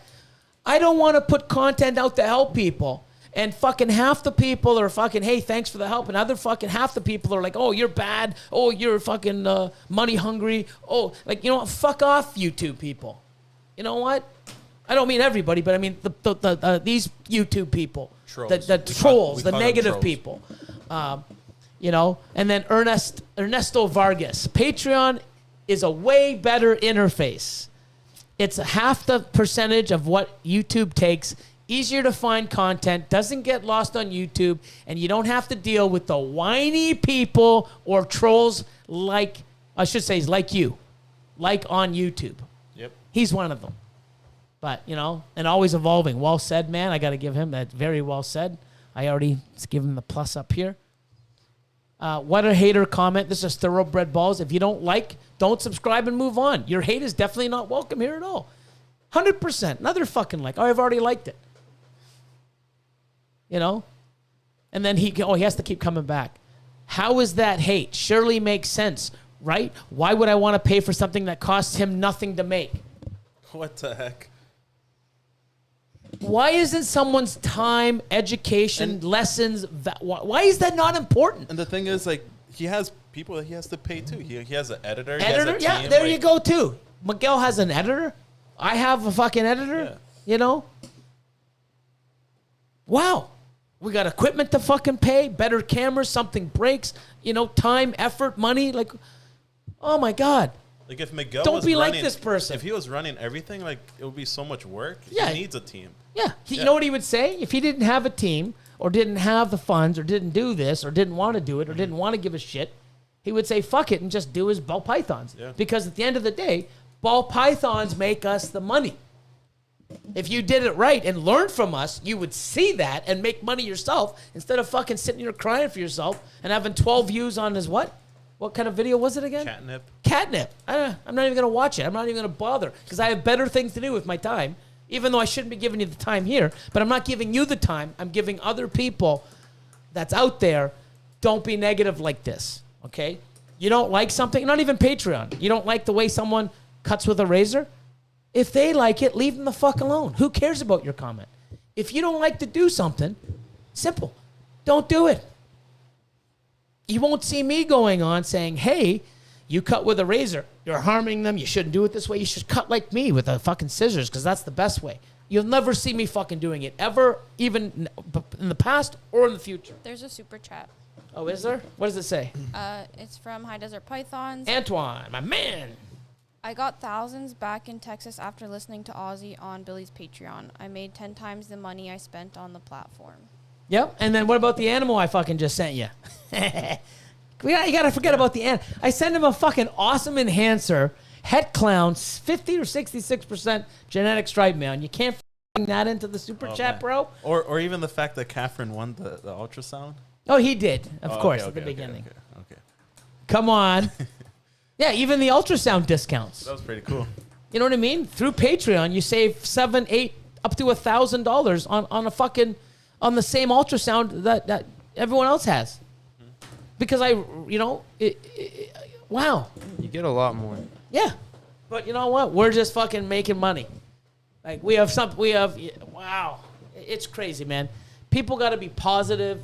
Think of it. If you're negative, I'm not gonna say don't be negative. I don't think that's great. I don't think you're going to get anywhere being negative. But if that's the way you feel comfortable doing, cool. Just don't fucking put it out there so we have to see it. Be miserable and fucking negative to yourself and around the people that unfortunately have to put up with you. I don't need to. And the funny thing is, we can delete all these comments, but I'm glad we don't because we can share and show. Don't be a douchebag like this person. This guy's the type to get mad at Netflix. Yeah. Here, this is funny. How is it hate? Surely it makes sense, right? Would I want to pay for something that costs them nothing to make? He has 130,000 subs and no more than 200 patrons. So pretty sure most people agree. You cannot. Okay, so watch. So the funny thing is see how stupid his question is? Okay, so why would people want to pay for something? So there's 130,000 people that's on YouTube because it's fucking free. Okay? And just because someone hits subscribe doesn't mean they're a follower, doesn't mean they're a supporter, doesn't mean they give a shit, doesn't mean anything. They hit a fucking button. They may never watch another one of his fucking videos again. Yeah. But yeah, 130. But then there's 200 people that are on his Patreon. You know what that tells me? There's 200 fucking people that want to fucking do better and get away from fucking YouTube bullshit people with negative fucking shitty mental mindset away from you. 200 people that I guarantee are going to do much better than people just waiting for free fucking YouTube content. Oh, what can I learn from free? What can I learn for free? What can I see? You're going nowhere. Okay? That's the reason. There's 200 people that give a fuck about themselves, want to be on a better platform, want to learn, want to stay away from the negative trolls like you. Wow. Go ask people in my Patreon, how they like Patreon over some of the shit that we have to deal with on YouTube. Antoine just fucking threw it out there. Didn't even say about the animal, I'm here to help, okay? Wow. Crazy. Anyways, back to always evolving pythons. Miguel has to chime in again, which I love. Very easy. Don't watch and don't pay. That's simple. It's pretty fucking simple, dude. But he can't even understand how simple that is. Yeah. A negative comment will always be hate. Okay? I'm sort of hating right now. But you know what? I'm hating because I do. It upsets me because so many people follow this and think this is okay. It's not, okay? You want to be negative. You want to hate. Cool. We don't want to hear it. Keep the fucking hate to yourself, okay? Did your mom ever teach you if you don't have nothing nice to say, don't say anything at all? Very simple. My kids even know that, okay? And then Justin says, the issue is you think it takes nothing to make quality content. Like, we just fucking, we have it a little easier. I mean, it's not really quality, but I mean, the info in it, but it's not like, Justin and everybody fucking, you throw some cool music in and we do it, but it's live, one shoot. Mm-hmm. I could make him work a lot harder, have it this, but that's not us, right? No, that's not our style. We've always been like that, You think they can throw? You think Justin? You see Justin's videos? You think that takes him what? Fucking 20 minutes to throw together? You fucking kidding me? The music, the intro, holy fuck! How long do you think a Justin Kabilka video takes him to make? Probably 2-3 hours, maybe per video. Yeah. But he's gonna do that for you for free, right? And then tell you everything. And I'm giving you at my time. It might take him longer. Too, yeah, right? but you know what I'm saying? Like, holy fuck! Wow, time is highly valuable. Not something I'm giving to you for free for being a piece of shit. I'll give it to you for free on Patreon when you pay me. And when you pay me, I know you're serious. And then you learn, you do what you got to do, buy animals, get fucking swag, get discounts off shit, get thrown into things. You get it back. You show me you're serious, and I'll give it back to you when you're serious about buying an animal, anything like that. Wow, and you can even take more advantage of me, which some people have. Mindset people. Crazy. And those that value it most will charge for it. Right. Mm-hmm. Tell me someone's successful. You want to take guitar lessons. Oh, I'm going to fucking get, Slash. Yeah, I'm going to get Slash. He's going to come and teach me for free. Why the fuck would he do that? Think about it. Yeah. Oh, you know what? Wayne Gretzky's retired. He's not doing anything. I'm going to teach him how to skate. And you made millions in the NHL. Come on, you owe me. Yeah, you owe me. I went to every game. Go fuck yourself.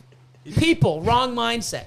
Look at this as an example. Don't be like this. This is what we don't need in the hobby. It's not good. It's, you know what? If you hate and that's instilled in you, hate. Don't share your hate.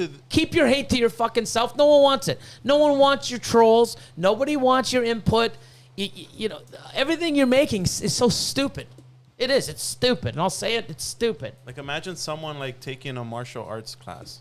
Like, and that's why he gets paid from, that's why he gets paid from YouTube. So put content out and get paid from YouTube, and put more content out and don't get paid for it. Like, we owe you this. I think we should just leave this guy in the dark. I just put, like, intelligent people understand this and support people in their time and effort to help, guide, and support others. Unfortunately, people like this just don't get it and wonder why they're stagnant and never get anywhere. At least he stopped answering. I think everyone just stopped buying him at that point. I mean, and that was earlier today. That's why it's on my mind. It bugs me. But it's just I don't understand. Some people, they need a wake up call. And go away, bam. There we are. Hi.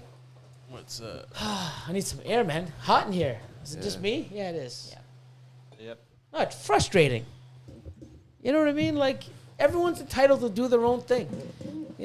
My time's valuable, but I still give it to many people. I bet that person would never teach anybody anything, not even for free. No, what he's teaching right there. How to hate. He's teaching how to hate and how to be negative. That's what you're not to do. We're taking the way he's teaching, we're turning it so you don't follow it because it's bullshit. So, you know what I mean? But it's like, you know what? You don't want to be in my Patreon. You don't want to be in Justin's. You don't want to be in there. You can be in all three. You can be in one. You can go back and forth if you want. If you don't want to be in it, don't be in it. There's some like courses out there, like businesses and stuff that are charging like thousands of dollars. Of course, but you know what the funny thing is? There's a lot of scams like that. Yeah, but But the thing is when people get in and they come out of it, they learn. They probably, and they wonder why people that don't take the course wonder why the fuck this person is doing better. Yeah. Wow. You don't have the insider knowledge, man. My big thing is you don't like it, don't like it. Mm-hmm. When are we asking you and begging you? Like Miguel's begging you to come on his and Patreon? most Come on. some you people on fucking joke. YouTube, they don't want to hear business and they don't want to hear about. They just want to see cool snakes. They just want to see cool videos and stuff. And that's why Patreon, and that's why we still do YouTube. But you want to get a little deeper, Yeah. you know? You want to actually learn and like take your business On how or to hobby do to it. the next level. Yeah. Patreon's a great way. And I mean, like, I'm even in Justin's. I haven't joined Miguel's yet. I'm in Justin's. I'm in Snakes and the Fat Man. You know, he has one. I've been in And Will's. it's also smart for someone to diversify into other social media platforms, because if you're just doing YouTube and your videos are on there and YouTube shuts down, what do you do now? You want to have, you want to do it. Yeah. You know, but it's crazy. You know what I mean? Like, you know, Justin's tiers are set up differently than mine. You know, when you're in my top tier, you get 25% off an animal. I'm not getting, I'm in Justin's top tier. I'm not getting 25% off of his. There's other value that I see, and that's there from Justin. You know what I mean? I mean, I'm great. I love what I do. I'm pretty good at what I do. Can I be better? Fuck yeah. Yeah. And who am I going to learn from? Justin. You know, I've learned a lot from Will. I've learned a lot talking to other people that don't even have Patreon. We're all learning. But don't mock somebody for spending their time with people that want to learn, and they're giving time to people that are willing to pay. You don't want to pay, don't fucking join. Don't shut the fuck up. Yeah. That's simple. Any good things out? Any positive shit now? Let's get out of the negative. You know, go for another. We're cutting a clutch soon. Are you? Yeah. Someone what? Someone said Billy needs a water break. Yeah, I saw that. No, I don't do water break. This is my water break.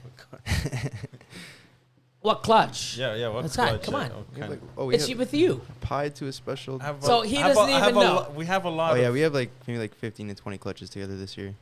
Yeah, but you don't know the one that's good. You don't know the one that's ready to clutch. Oh, we have two in my incubator right now. So Okay, what are they? we have his Ultramel girl to my banana super pastel Mojave spot nose clown, Cool. and then That's the one you got from me? yeah, Cool. and Then then the fucker. double heads, combo double heads. yeah, and then we're cutting the pie to this special double het monsoon pie. Awesome. So So hopefully we can see some Hopefully. Pied Hat Monsoons. And that pie Hopefully, did yeah. come from like a 2010. So just saying. You Yeah. never know. I know. It could be a possibility, but I doubt Imagine it. if it proves a het But it'd be cool. monsoon. That'd be fucking sick. It was like a 2010 pied around the monsoon period. So it's a long shot, but it'll be cool. I just want to see how the het monsoon affects the pie, because it already affects everything else so much. Get the man a double. Maybe an espresso. Double shot. What's this? Well, I don't know if this is a question for Chad or from Andrew Richardson. Are you guys raising cool animals or measuring dicks? Don't get it. What? What does that have to do with What? anything? I'm not sure. I don't know. Oh, I think. No, I don't think it's to Chad. Does it? No, I get that. I'm Yeah. joking. Abbreviation. I'm trying to make a joke out of it. Oh, okay. I don't get it. No, I think he's just saying, are you crazy cool animals, or are you just measuring your ego? I don't know. No. I'm sorry you Is it feel a that way, short man. form? I don't know. I don't know. It's not spelt right.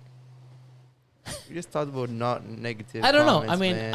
I don't know. I mean, Andrew Richard, I don't know who he is. I don't know if it was positive or negative. I mean, I'm taking it negatively. I mean, maybe he can clarify.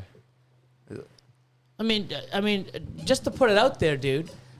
You know, I started and I had no guidance, and 6 to 8 years I fucked up. Horrible people were fucking telling me the wrong things. Nothing, and you know, I overcame it. I was positive. There's a lot of shit that's happened to me in the last 20 years with all this shit, and I'm still here. And you know what? I'm making 7 figures a fucking year. Okay, I can turn all this shit off, and I'm still making 7 figures a year.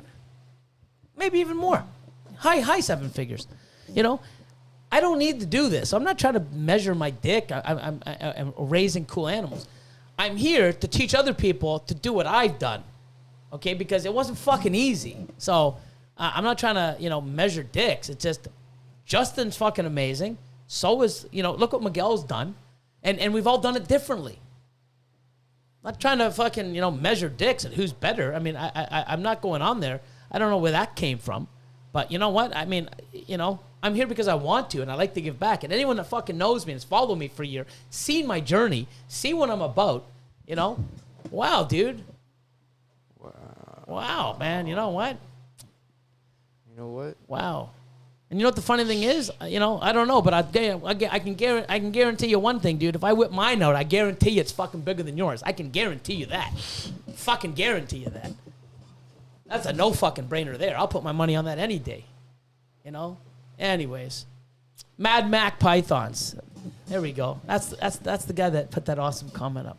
Take it away, Austin. Hashtag no jet rides for Elion. we might hit him with the jet. No, why? You know what? I'm joking. The thing is, you know what the thing is? Watch this. When you're in a jet, right? What are you doing? Oh, no. When you're in a jet, what are you doing? You're flying high. Haters are always on the ground, wondering why the fuck they can't get anywhere. Exactly. Well, there you go. Maybe we're landing on the runways. So it's anyways. crawling on the floor like little. Checking our bags. Maybe the guy in the runway with the two things. Come this way. I mean, airport is a pretty good job. Not gonna lie. Like people working there, like I was looking at it. I was like, actually, I was shit. looking at it too. Pearson Airport, not a bad job. pretty cool. You get paid well. Oh, Andrew Richardson is Ellie Dan 69. I bet he is. Maybe. Who knows? He said, but dude, he just laughed his ass off. Yeah, maybe. But you know what, dude? I mean, you know what? It's not for you. Cool, man. Like, whatever it is, man. I can't tell if he's hating or not. I don't know.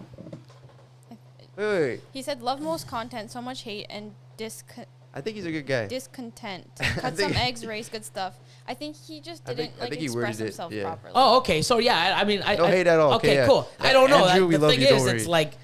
I mean, like, what the fuck? I mean, I'm trying to... you know what the thing? Like, here's the thing.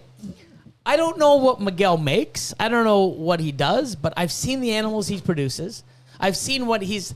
I mean, how do you think he got the money to invest in the first place? I mean, he's living well. He's done well. Look, he's doing better. But the thing is, it's like, Justin.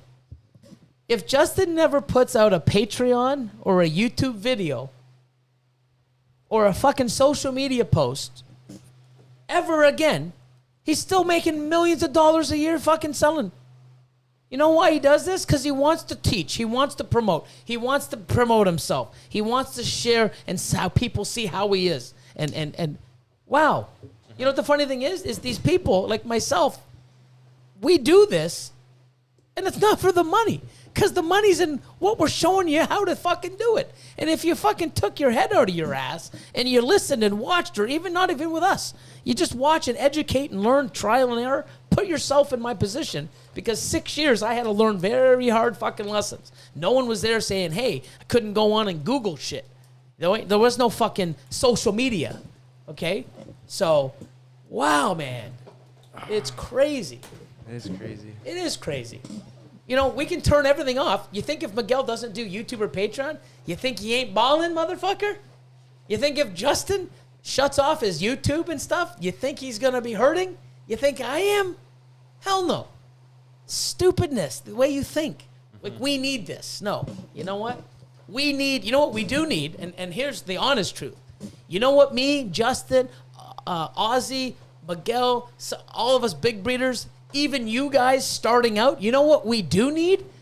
We need you guys and other people to do well, to understand, not make mistakes, love it, be great at it. You know why?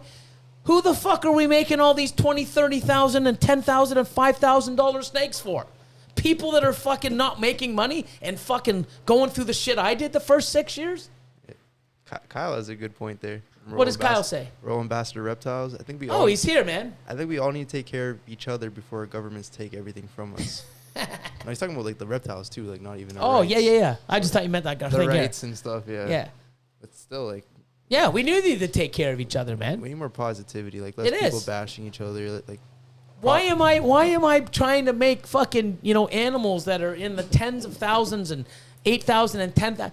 Who's buying them if no one's fucking doing good? If think about it, if only the top 20 breeders in the world were doing well and successful, why are we doing it? We're doing it because but we would do it at a different level. You know why I'm making big and higher end stuff? Because people out there are needing it, because they need it to keep growing like I've grown. wow, if we don't teach you guys and you guys are failing, this industry is going to go and fucking collapse because no one's doing well except 20 people. That's fucking stupidest thing ever. If it makes sense. That's why we put out content, because we want you to learn. We want to show you what you can do. We want to show you what a fucking dream is capable of fucking getting to. We want to show you, especially me, it's not fucking easy. You don't always have, it's not all rainbows. You get deformities. You get fucking slugs. You get shit like, wow. You've seen what I've put out. Yeah. Wow. You're learning from us. Because if you fail and you don't learn from us, guess what? You're not in this. You're not going to put fucking 5 years in if you're losing your shirt, animals are dying, they're not breeding, you don't know what the fuck you're doing.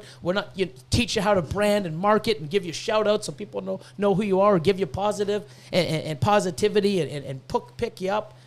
Man, you know what? Get your head out of your ass and think about the big picture. Mm-hmm. And anyone that does is going to do well. Yep. Yeah, Buckeye, man. Kenny, if the little guy doesn't do well, the big guy has no one to sell to. That's why we give you our time. Not to take you $20 a fucking month or $50 or $100 or $250 a month and give you more fucking effort, more of our time, and you get it all back. That's what. Oh, you're going to make all this money. You don't need it. We give it back to you. Yeah. What the fuck? How stupid are you? Or even puts it back into the community, too. Yeah, Miguel animals. Said that. You know what? It's up to you. It's not Miguel. Yeah. So here's the thing.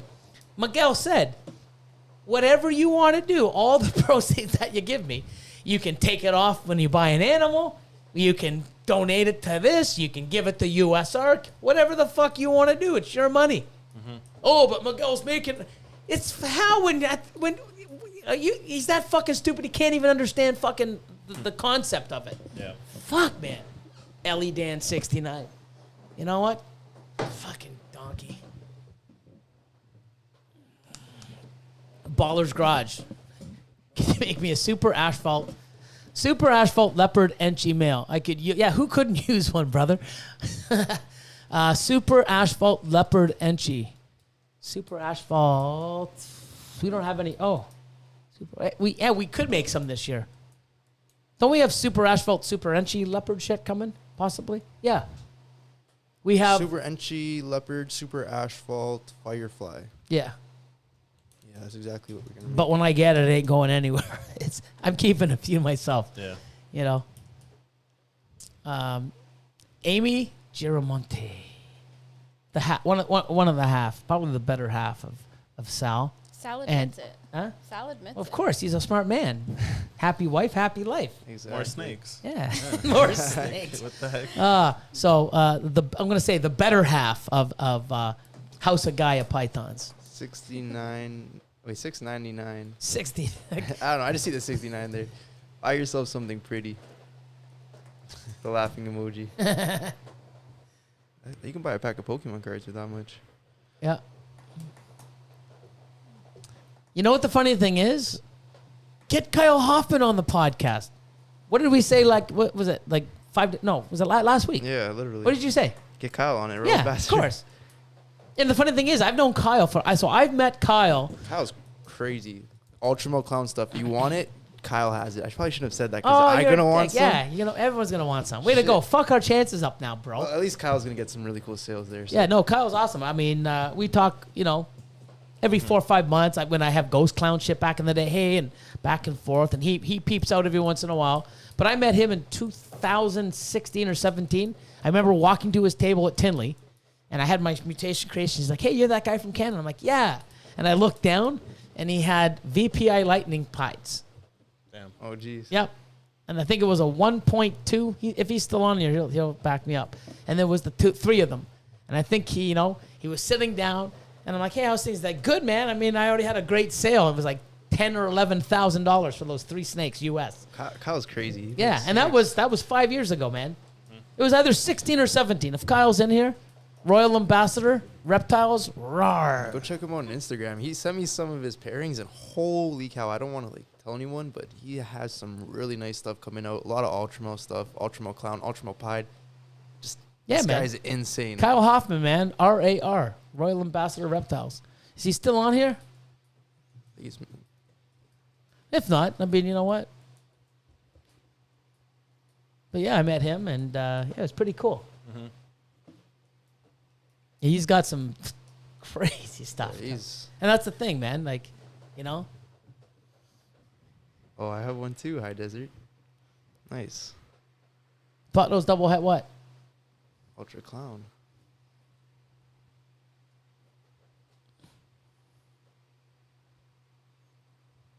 Oh, I have I have a bunch of like leopard. Yeah, they had the grails. You had the spot nose leopard. I have leopard spot grails. nose double het lavender clowns. Mm-hmm. No, sorry, Ultramel. Yeah, lavender clowns. Yeah. Yeah, and I got spot nose and lesser leopard double het lav clowns. Fuck, I gotta get Ultramel on it. I will. Don't worry. We will. I know. So I guess he's not here. He's probably taking. He was sending me pictures in the rat room. He's probably working away. Well, anyways, yeah, you gotta check him out. So many awesome people on here, man. We should get him. You have to go contact him.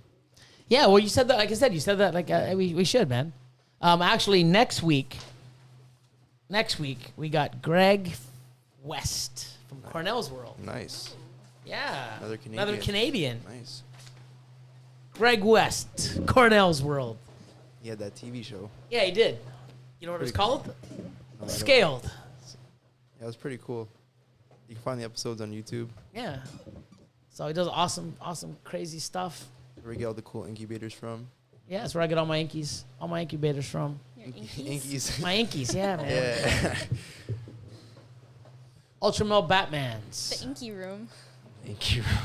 Where all the Teletubbies are. How much longer before we get another cutting video? Oh, I think we have. If if you come to my channel next week.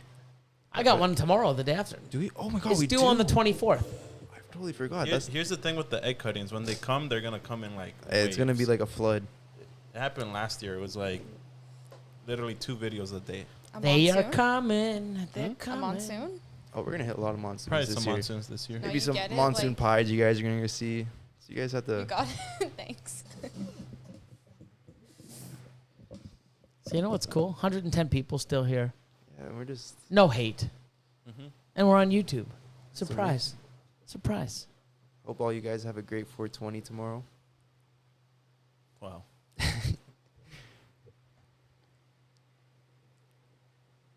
Ron Kyle Who says Ron Kyle? says Tatum Exotics. Billy keeps calling my name, and I'm like, when the hell did we meet? I don't remember this. Oh my God. Where do you see that? Maybe he's ready enjoying 420 today. Monsoon Wave. Morph Mechanics. It's coming. It's coming. The monsoon It's coming. pides. I hope the monsoon pides, man. I hope Monsoon we hit. pides will ride the wave. So Someone's gonna Antoine, hi HDP, hi Desert Pythons. How's the animal doing? How's your male? Who's going to hit the monsoon pied first, though? I don't know. Because, like, It's gonna be who's gonna be me or you, Billy? I don't know. Honestly, your you can females hit it. are like the same. Yeah, mine are. They're At the at same- 42 millimeters right now. So she has eggs in her. Billy's has eggs in her too. I think he has 3 more eggs than I So do. just going to be a matter of chance now and, like, odds. So Black Smoke Reptiles, my man. What's the brand of tubs you use to put your eggs in the blue? It has the blue seal. It's called the gasket box. Yeah, the Sterilite gasket box. Sterilite gasket box. 14. Is it 14 quart? I believe so. 14 or 16. I think it's 14. Callie, you know, she has like 79 of them in her garage for me. Really? Yeah, because they ran out. They stopped making them. So I'm like, fuck. If you go to Northern Ontario, I've seen a whole bunch. Even at Niagara Falls, Really? I seen like when I went there last month. There was a few inside of the Walmart there. You should call me. I would have taken them. I need some for myself too. Wait, isn't it still April? Yeah, why? He went like 2 weeks ago. What do you mean? Niagara. I went my birthday Yeah. in March. Still like 2 weeks ago. I Yeah. don't know. It's like, it's my birthday. It's like been like 20 days, 25 days. Yeah, if you can get them, they're awesome. The only thing is they're a little bit too big for the incubators. So, Wow. normally I used to fit 25 clutches in. Now with them, I can only fit like 20, 15 to 20. 15 gives it great spacing between them. But I can get 20 in. But Let's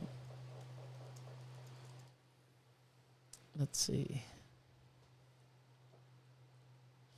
Hey, Kryptonian reptiles. This podcast make feeding day go by so easy. Love listening while I'm feeding. Awesome. High Desert said. How's the banana pie doing? High Desert said it had its first meal. Yesterday. Awesome. Fucking good to hear, my man. Oh, there's Kyle, Royal Ambassador Reptiles. Yeah. Phone died. Yeah, that meal was a beast when it came to eating. So Kyle, I fed him for you. We were talking. When did I meet you at Tinley?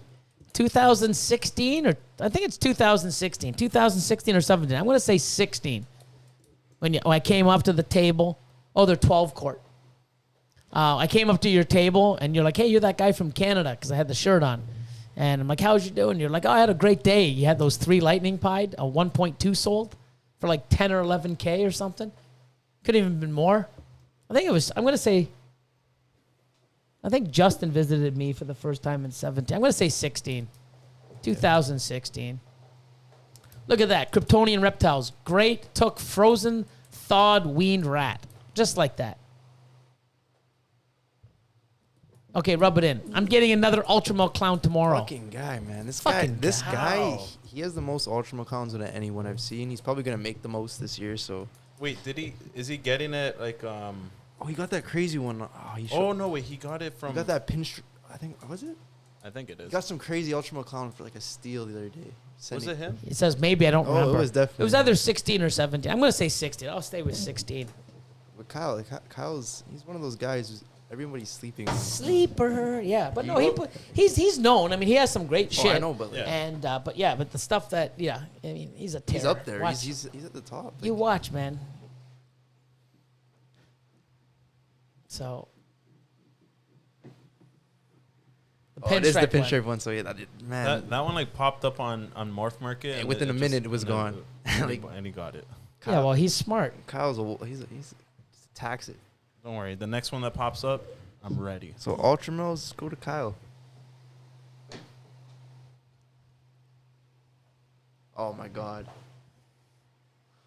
He's making a hypo enchi clown pied. That's something I want to see. That'd be nice. I think that hypo clown pies are gonna be insane. But yeah, everyone, you guys are awesome. Awesome. Yep. ID Exotics. I just picked up some Ultramel pie stuff. Can't wait for the next few years. So much info in these podcasts. All you have to do is open the ear up to learn. Feel like I'm stealing from y'all every week. No, we're here to help, man. I mean, that's what we want to do. We want to promote. We want to inspire. We want to set people's, this is the right way to do it. This is the wrong way to do it, in our opinion. But I think I can speak to many people, for many people, as when we come on a social media platform, we come on here to be positive. I would hope you would, because if you're going on there to look for drama and search out drama, I don't know where that's going to get you. I really don't. But if you go out there and be positive, look for, we don't want to see bullshit. We want to see awesome stuff, promote other people, see other people doing well, not people shitting on people, helping them, making them learn from their mistakes or helping them learn so that they don't make mistakes. Yeah. We want to be positive, uplifting, fucking inspiring. And, everyone has the fucking power to do it. You just gotta, just got to do it. And I mean, it's so fucking easy. Trust me. I do it every fucking day. It's easy. Mm-hmm. So. What did Mac buy? Now you got me interested. Who's this? Royal Ambassador. Mac's like, I love my clown girl from Kyle. And then Kyle's like, you and me are the only ones who have one. Might be a ghost clown combo. What the heck? Who knows? I hope they hit a super disco Ultramel. Oh my God. It's going to be insane. Yeah, Super Disco Ultra. Sick.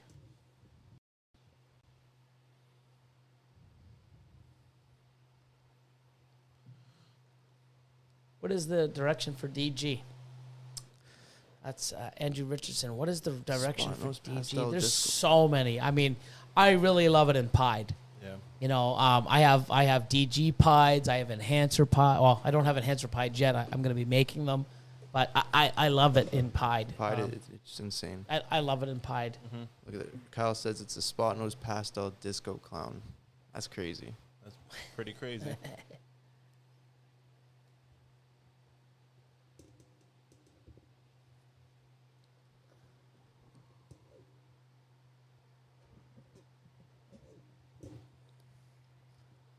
Oh my God, Sal. What did Sal say?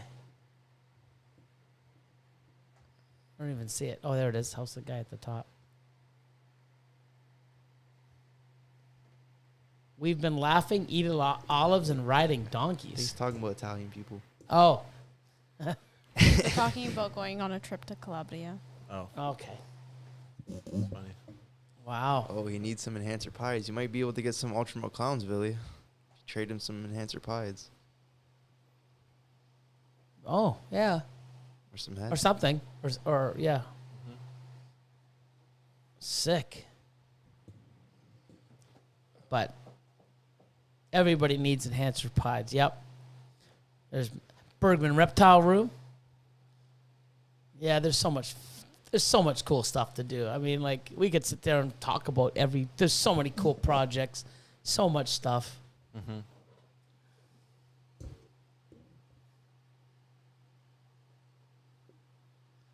Yeah, you're disappointed when the enhancer G-Stripe Heck Clown got sold. Yeah, I sold 3 of them.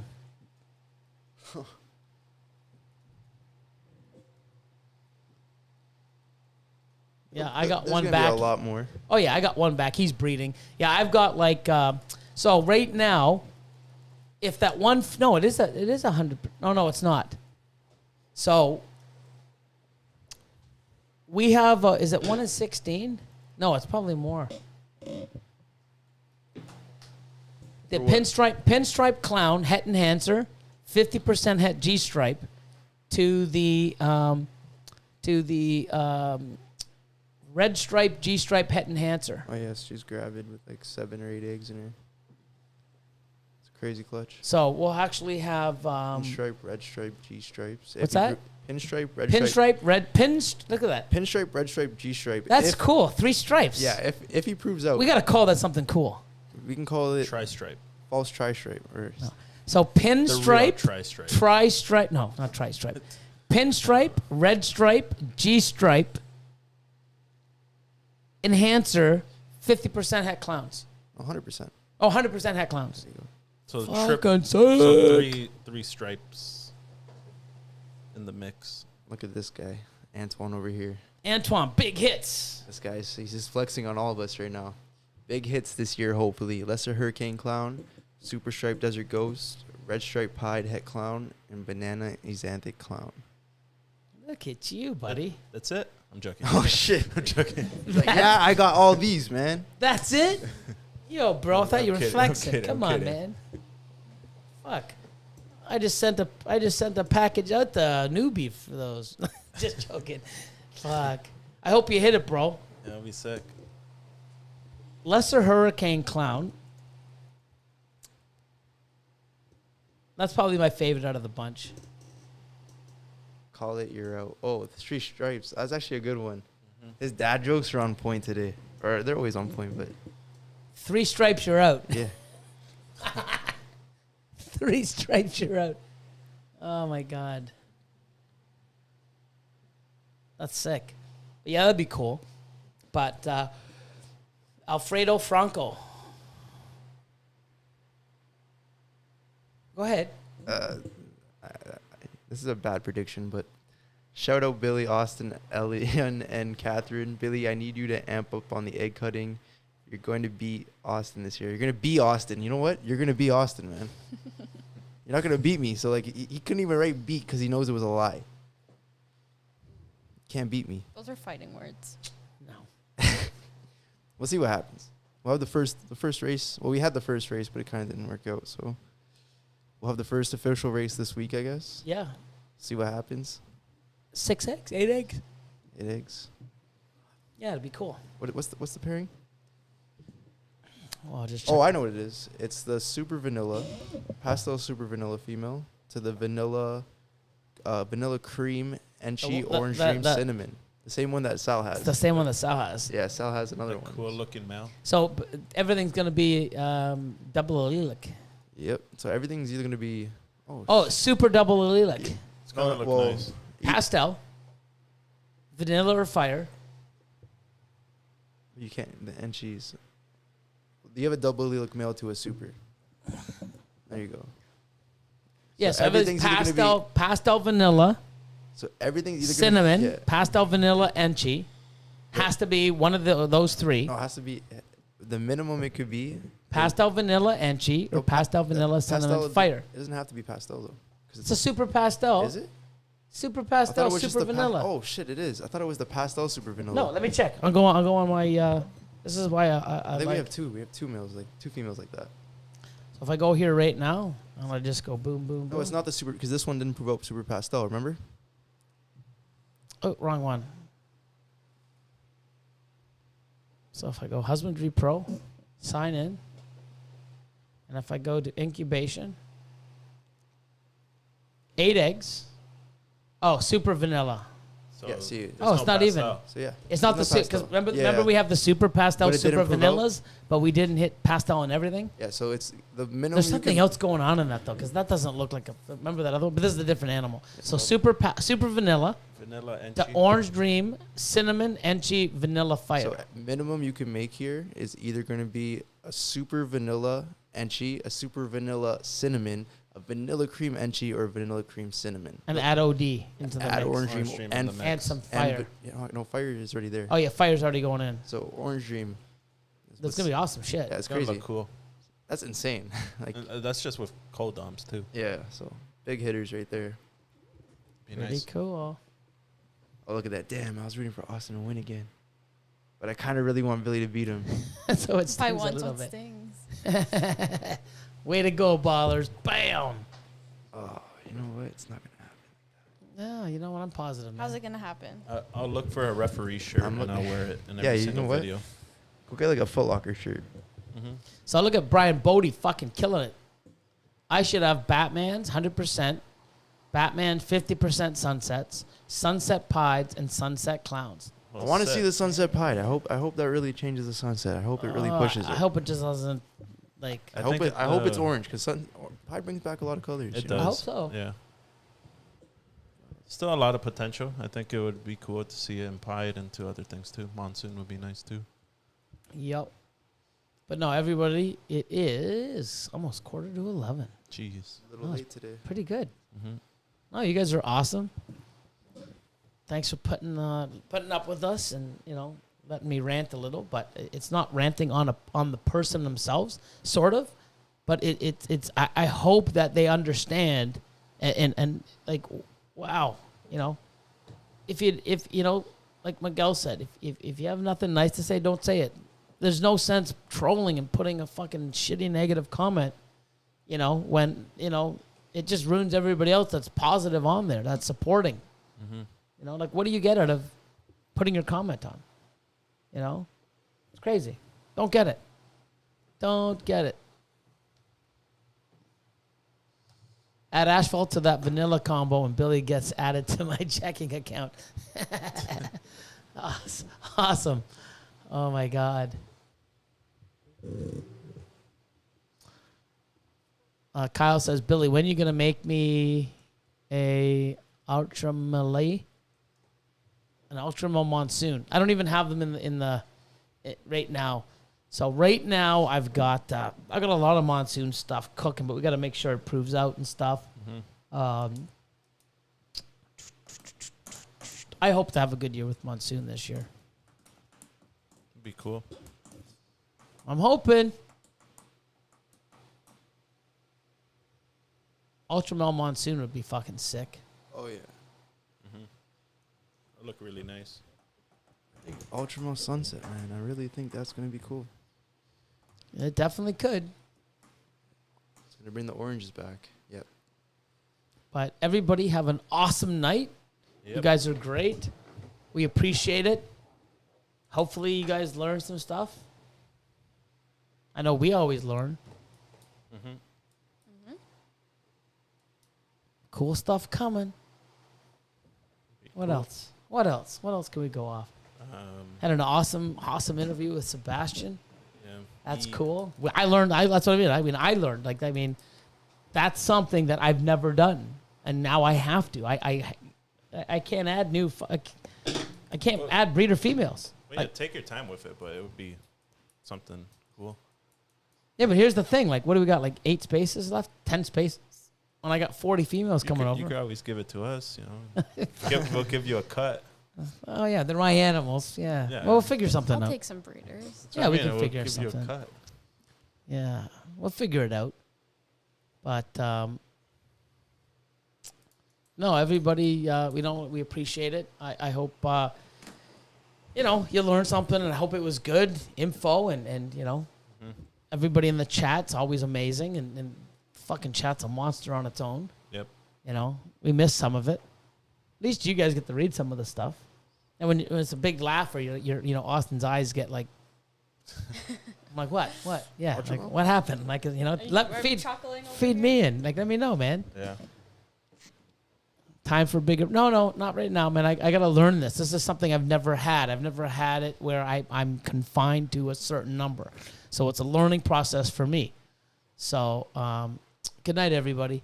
But it's something that I got to learn, right? It's something where, if people say, hey, Billy, how did you do it? And I'm like, fuck, right now I haven't done it. So if someone says, hey, Billy, I got choices to make. What would you do? How did you do it?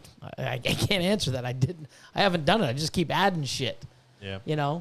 And now it's, now I'm going to get that experience. And, it's something where it's it's going to be tough.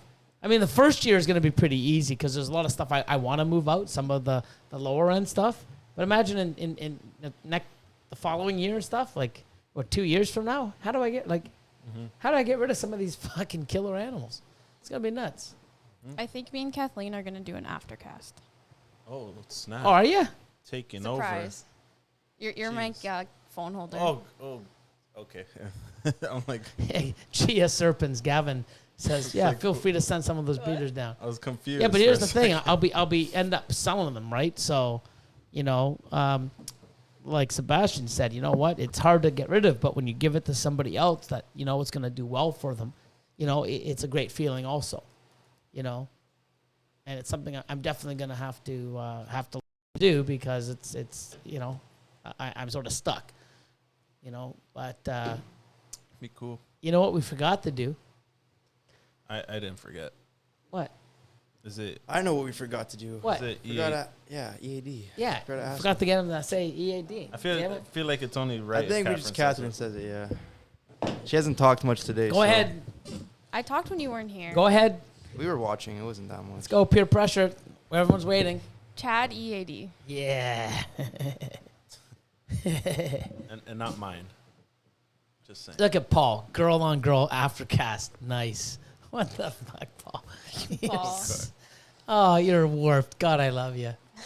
Yeah, Paul, that's Pornhub. Man. What the heck? Not Bob's Balls, but Pornhub. Same logo, doesn't he? Yeah, it's cool how he did that. Yeah. Fuck. Good night, everybody. You guys are awesome. Stay cool. Yep. And thanks for putting up with us and the support. We love it. And just have a great what night. else is coming on? I don't know. We got a tomorrow we got to do the MC Down to Business. Oh shit. And then Wednesday we got another Convos and Coffee, and so 2 more of those are coming out this week. Nice. Which is awesome. So yeah, you rock, Cat. Chad says you rock. Cool. Night, everybody. All right. Outro See music. ya. Bye. My channel. My channel. My content.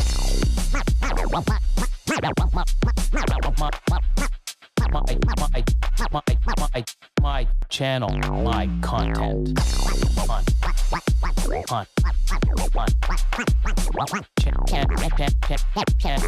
My channel. My content.